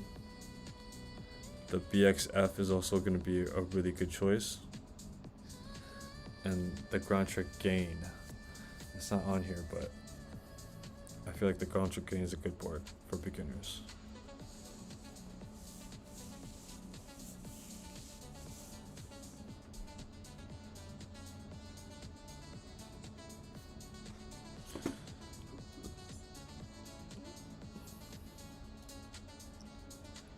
Yeah, this is the women's chart.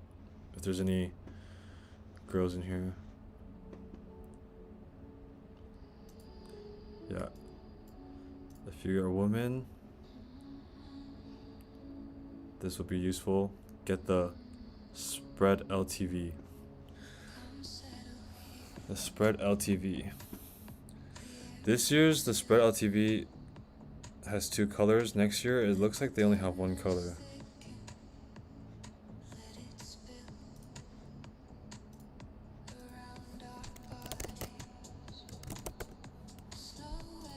I don't think they made 2 colors next year.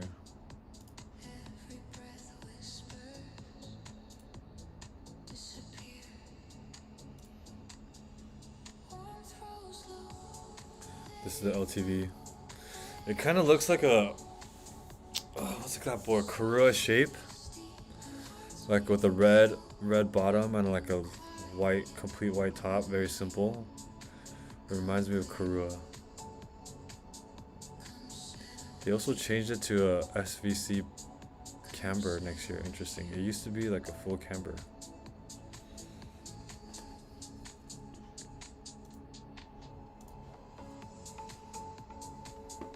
Yeah. And by the way, guys, if you guys want more info on the boards, you can go to my website and then you can click on the description. And it really shows you the whole description of the board in English.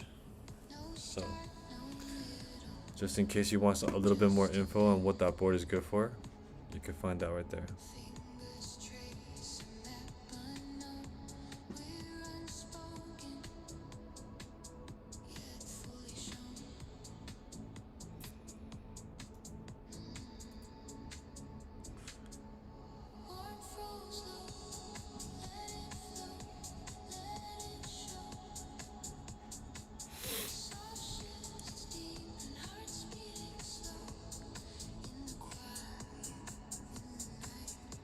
No, I don't own spread boards.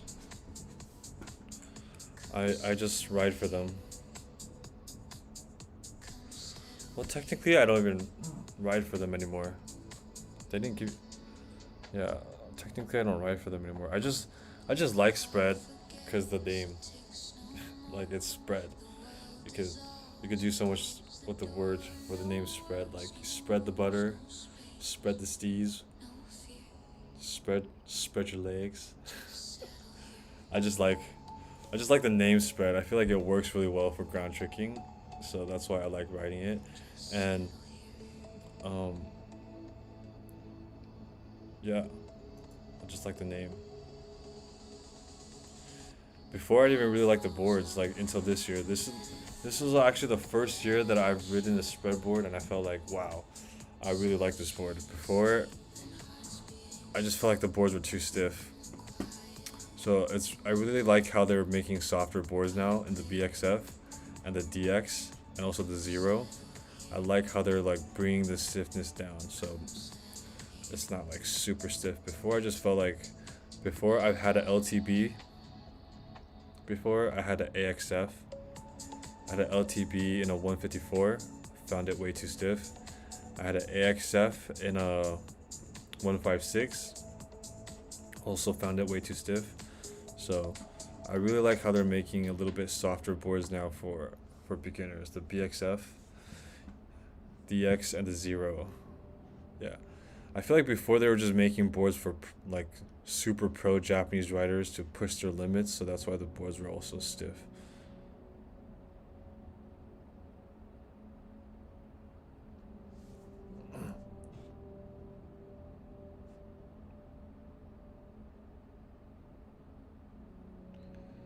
Spring Break? I've never tried Spring Break.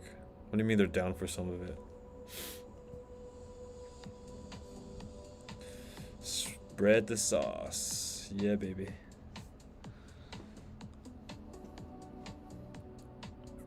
What's another board brand? See how if you buy a spread board, if you wait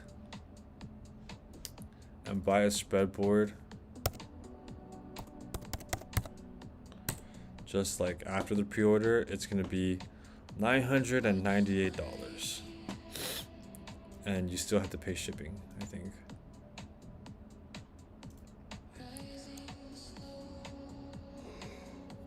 So make sure you take advantage of the time right now to pre-order a spreadboard, so that you don't have to pay the full $1,000. But the thing is, you just have to wait till like next October or November to get your board. So you do have to wait quite a bit.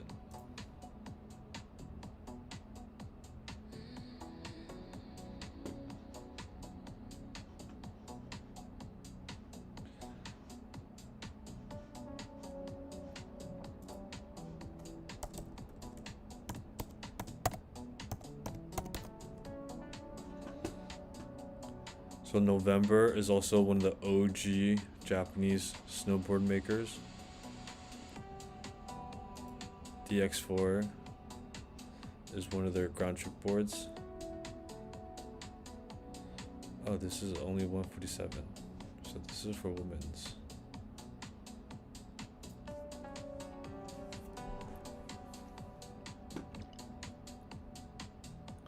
These boards are all too stiff.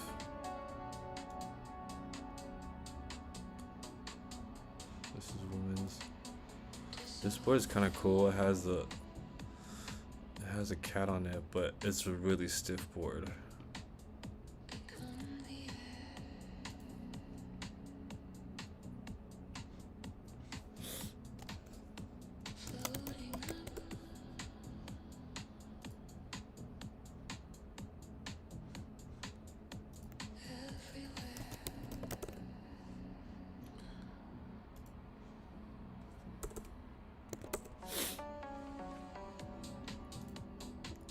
Yeah, I know they have a lot of these boards. Oh, yeah, they do. So they have a lot of these boards in stock. The Kujo Worm. If you want a ground trick board immediately, this is something like, if you want one next week, this is something that Powder Bowl has in stock, and they have a lot of it. And I think they also have a lot of LTB this board. I really like this year's. Nope, they're sold out. Sorry. They got a 152. 152 would be pretty good if you're like a beginner ground tricker around like 170 to 180, 165 to like 180 pounds. A 150 would be a good size for you, a good flex for you to start out on.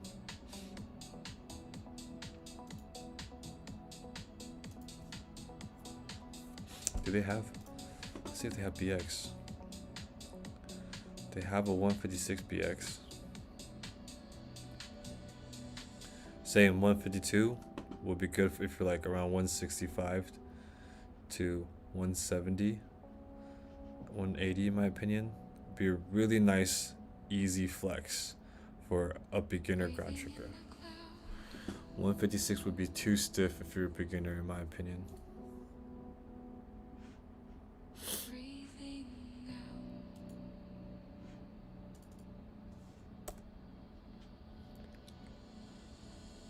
Dang.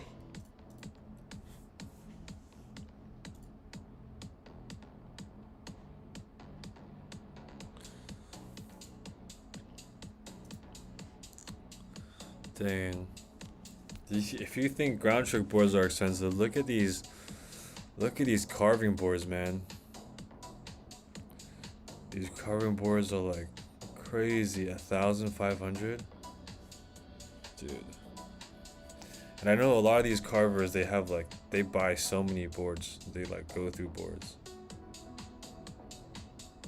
So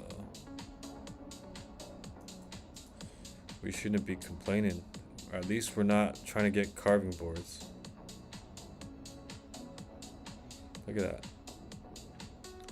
1,500 for this Yonex Signmark MG. Pretty sick though. I like the samurai.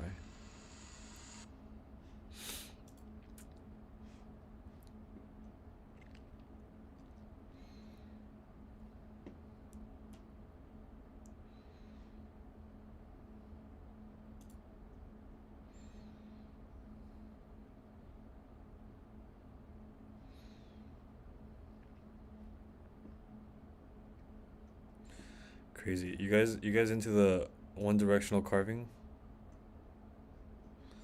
Got any one directional carvers in the house?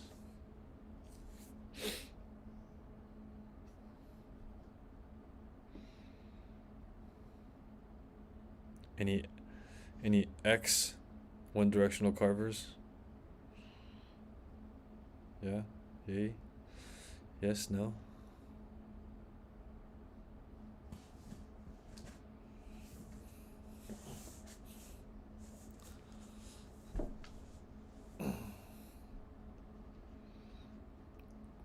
Two directional carvings, duck stance carving. Dude, Ryan Napton was the OG. He's the guy who inspired me to start carving. He was Ryan Napton was actually who I wanted to be before I saw the Japanese style ground tricks. And then let me show you guys the first video I like really got into ground tricking. Let's see if I can find it. It's actually from Kenichi Takazawa, duck stance carving. Kenichi Takazawa.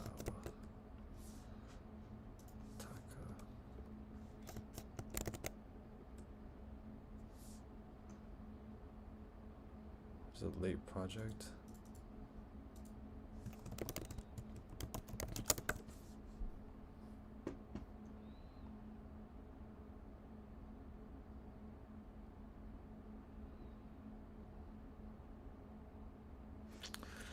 Maybe I saved it. Let me see.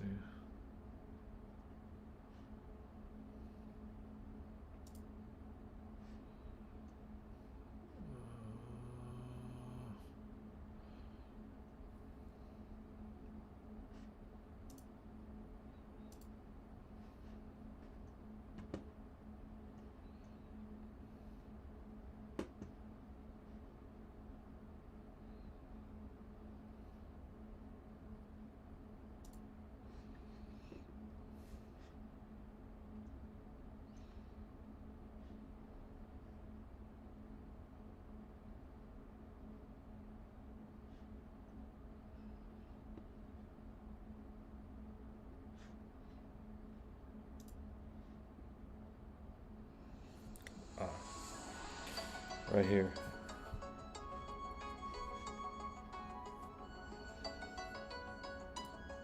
This was the video that literally made me like decide to start ground tricking. I just thought it was so cool, like compared to Ryan Napton's style.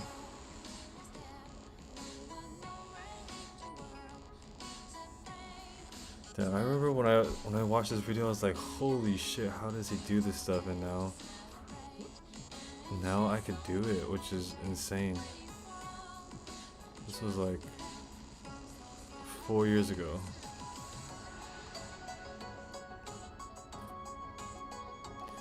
Yeah, this Kenichi Takazawa just has such a smooth carving style. It literally looks like he's like flying.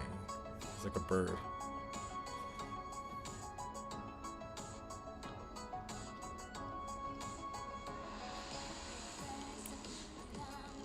Backside Nollie 3. Carve. Revert, heel side. 180. 180.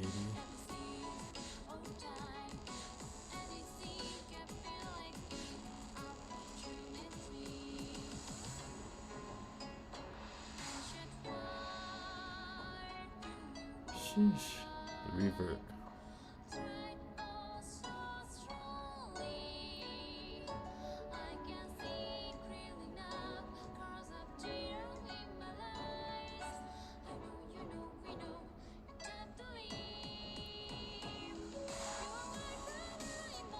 That was a cool shot. Ooh.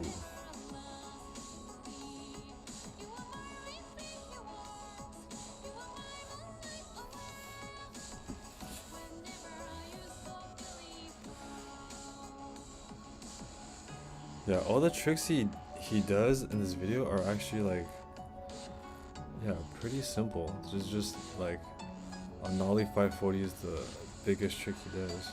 Everything else is like a 3 or like a 180, and it's just crazy how far ground trick has come in the past few years. It's like really blowing up in terms of how many people are doing it, but also the amount of skills that they developed. They're like doing Nollie lock 720s now. Like, yeah, it's definitely evolved a lot over the past few years.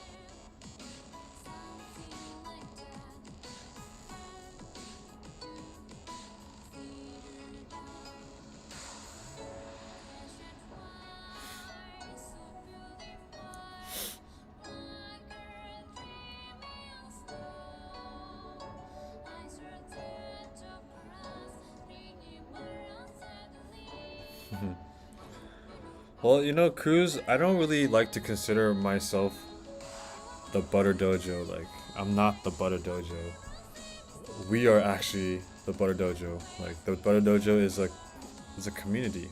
It's a group of people who are all trying to learn the same thing. That's what a dojo is at the end of the day. A dojo is a place where people with a like-minded interest and passion can gather and pursue that goal and grow together inside a place, inside a space. So that's what a dojo is. And I don't like think of myself as like your sensei or your master or anything. Like, I feel like the mountain is the master, the mountain is the sensei, and we're just all, you know, fellow people training in the dojo together. Like, I don't consider myself a master of ground tricks. I'm still in my learning process. There's still so much for me to learn. I feel like there's so many things I don't understand about ground tricking yet, and yeah, I'm only on my 5th year too. But that is the idea behind the Butter Dojo. Let's see if I can find that video.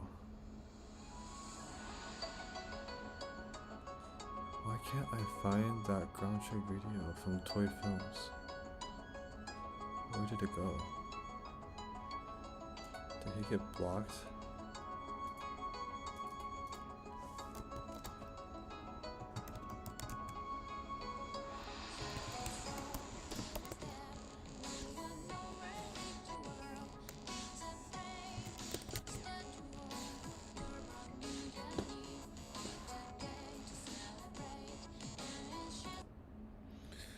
Yeah, lock is when you pause in midair. And it's really all about using counter rotation of your upper and lower body to create that illusion of a pause. So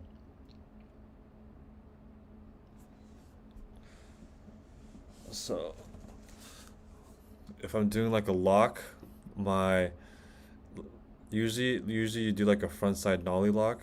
If you do a front side nollie lock, your upper body, I'm gonna throw my upper body in the opposite direction, so this way, while my board is going that way, so that twist of my upper and lower body creates a lock. And there's like 3 or 4 ways to do a lock. I only know how to do the upper and lower body twist. There's also like shit you could do where you like torsionally twist your board in mid-air or something, or like you do like a poke in mid-air, or you just like lift your both your legs up in mid-air. So there's a lot of ways you could do a lock, but the one that gets you like the biggest pause in my opinion is when you use your upper and lower body to counter rotate. So counter rotation is super key. You really gotta learn how to use your upper and lower body to generate power through counter rotation.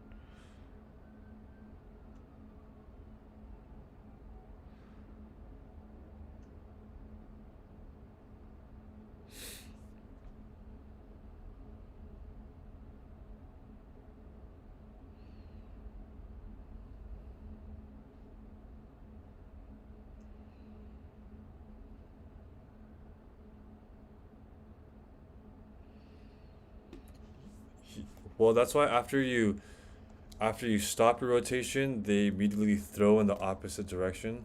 Let's see if I could find a lock video.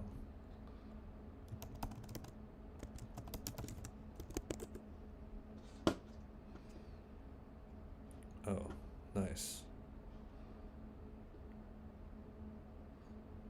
So let's look at this one. This awesome looking trick is the Nollie lock set.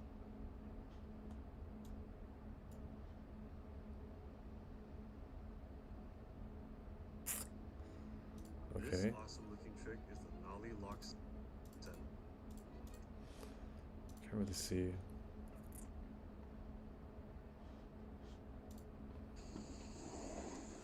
Okay. Alright, for example,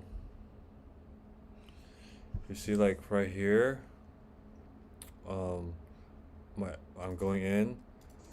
You see, watch my right arm. It's gonna throw in the opposite direction of where my board is going, and then I'm gonna wait. That's gonna pause my upper body right there, and then when my board pauses there, I'm immediately gonna rotate in my backside direction, so that leads my board across. Oh my god. So it creates this locking illusion. Oh my god. So you have to like lock your board and then rotate immediately. Oh my god. Oh my god.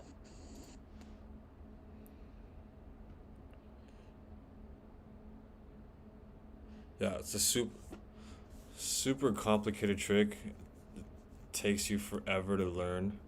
I've been trying to learn it for like the past 2 seasons, but it looks super sick. Like look at this. Look at this stuff.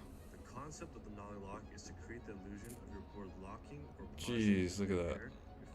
Tomo-kun has like the craziest lock. Look at that. The technique in mid-air before completing the rest of the 720. The technique of this trick requires precise upper and lower body counter rotation. Let's break it down further. When you step into Nollie, your look. board is going to shoot in the front side direction. Yep, and like you see how he's like throwing his upper body, his arm forward, like this. At the same time, you want to slightly throw your arms in the opposite direction and then flex your core. This opposing force will lock your board, and then you want to completely rotate your upper body 180 to bring your board around. If you would like to learn more about this exciting Japanese ground trick style, make sure you're following the Butter Dojo. This awesome looking trick is the Nollie lock 7. The concept of the Nollie lock is to create the illusion of your board locking or pausing in mid-air before completing the rest of the 720. The technique of this trick requires precise upper and lower body. Why can't I find that Toy Films movie? Oh shit, they're doing Nollie locks 11 years ago? Let's look at it. Ninja Style Gatori. Oh damn.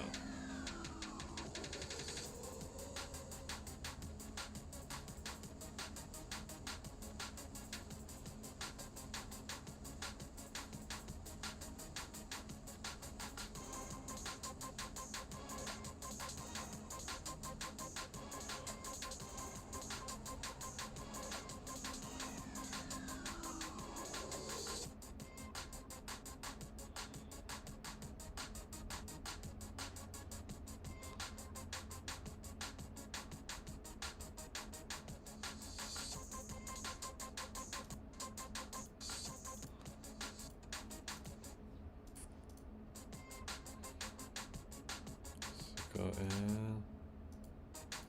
His leg is so straight. Oh my god.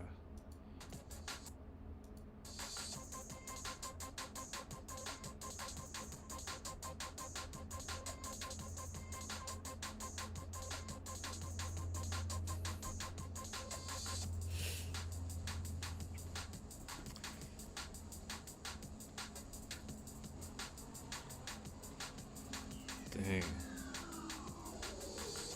I guess, okay, it's not new. They've been doing it for 11 years. Shinji. Let's see what else is on this channel. So this channel is made by Shinji Okagawa. If you don't know who Shinji Okagawa is, he is the owner of Spread Snowboards. So this brand, Spread, made by Shinji. And he is like pretty much one of the OG pioneers of ground tricking. Let's see if we can see any of his old videos. That guy was a G, dude. He was like doing some crazy stuff. Super crazy stuff.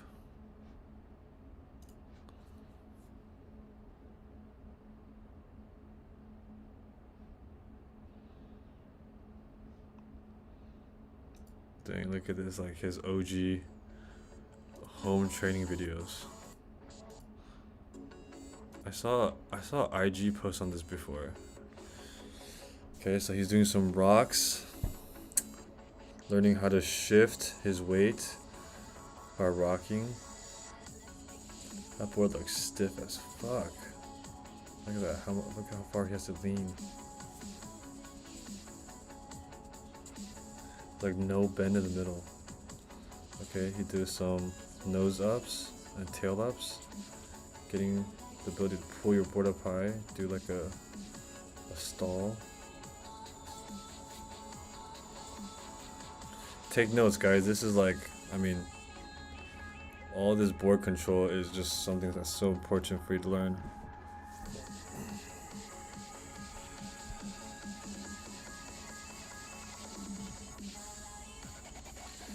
So if you're just getting started, this is something you could do. You could do exercises at home on your snowboard just to build up the muscles required to build up your comfortability, like being strapped in and manipulating your board around.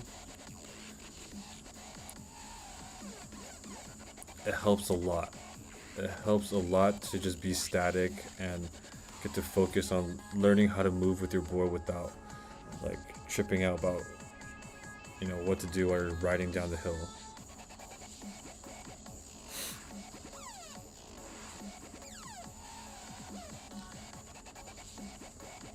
So learning how to pivot, learning how to balance on the tip of your board, learning how to like scissor your legs back and counter rotate so you could, look at that counter rotation.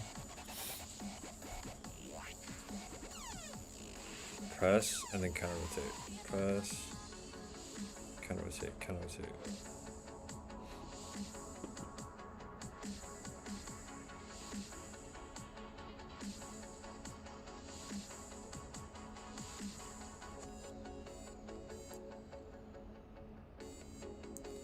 So just practicing his ability to stop, land in a press, be able to catch. This is called a catch. When you jump up and you land in a press, that's called a catch. Learning how to jump from his edges. Do like mini penguin walks.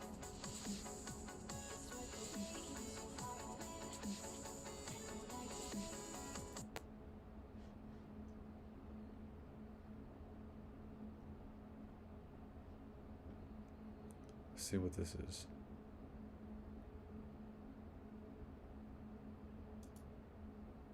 A rascal combo? What is that? Are you listening?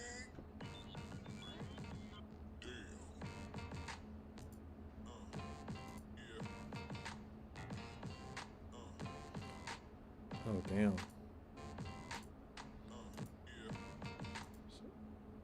So he's almost doing like a Andy initiation to like a drive spin looking thing. Look at that Andy initiation to a drive.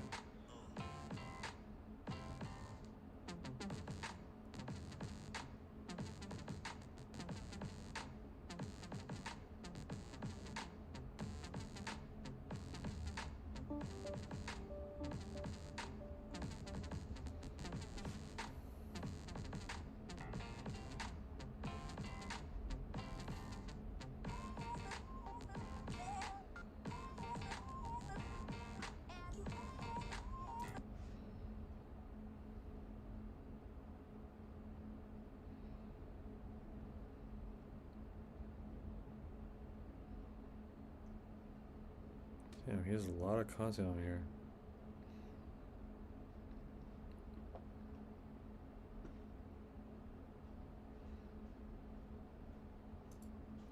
It's crazy he has all these like levels things too.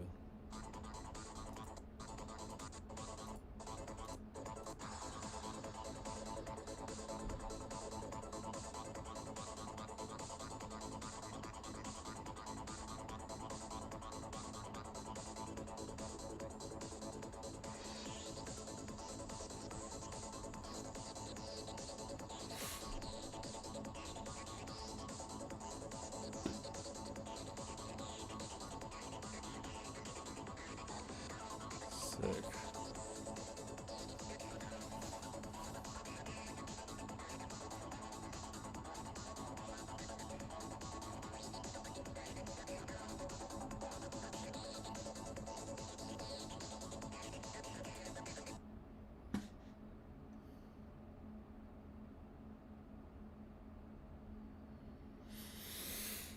All right, bro.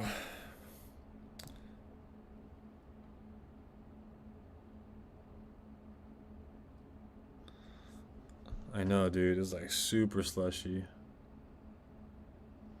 Super duper slushy.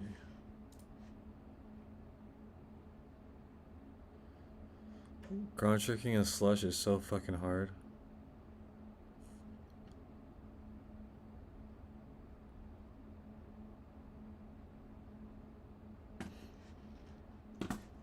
Alright. It is 10:30. I'm gonna call it a night. I'll be back on tomorrow if you guys want to come hang out, but yeah, I'll probably start streaming tomorrow around like 8:30. Yeah, around 8:30, 8. And yeah, we'll just hang out some more, talk about more boards. I'll see if I can find those. I'm gonna find those toy film videos and somehow download them or something. But yeah, thank you guys for coming. Thank you, Cruz. I don't know who else is in here. Still, I wish there's a way for me to.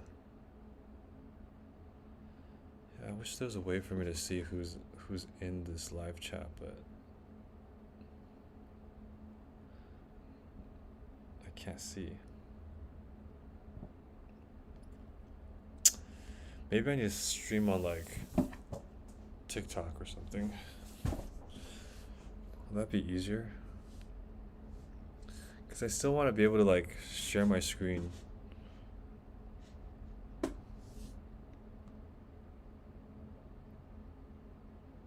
still want to be able to share my screen, but I want to make it easier for me to see who's in here.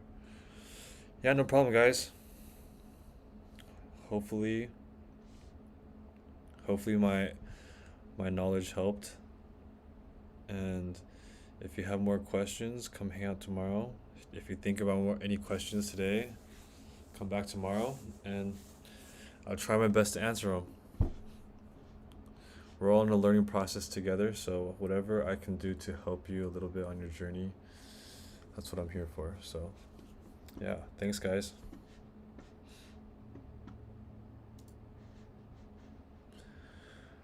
All right, I'll see you guys tomorrow if you guys come tomorrow, but if not, have a great season and hope you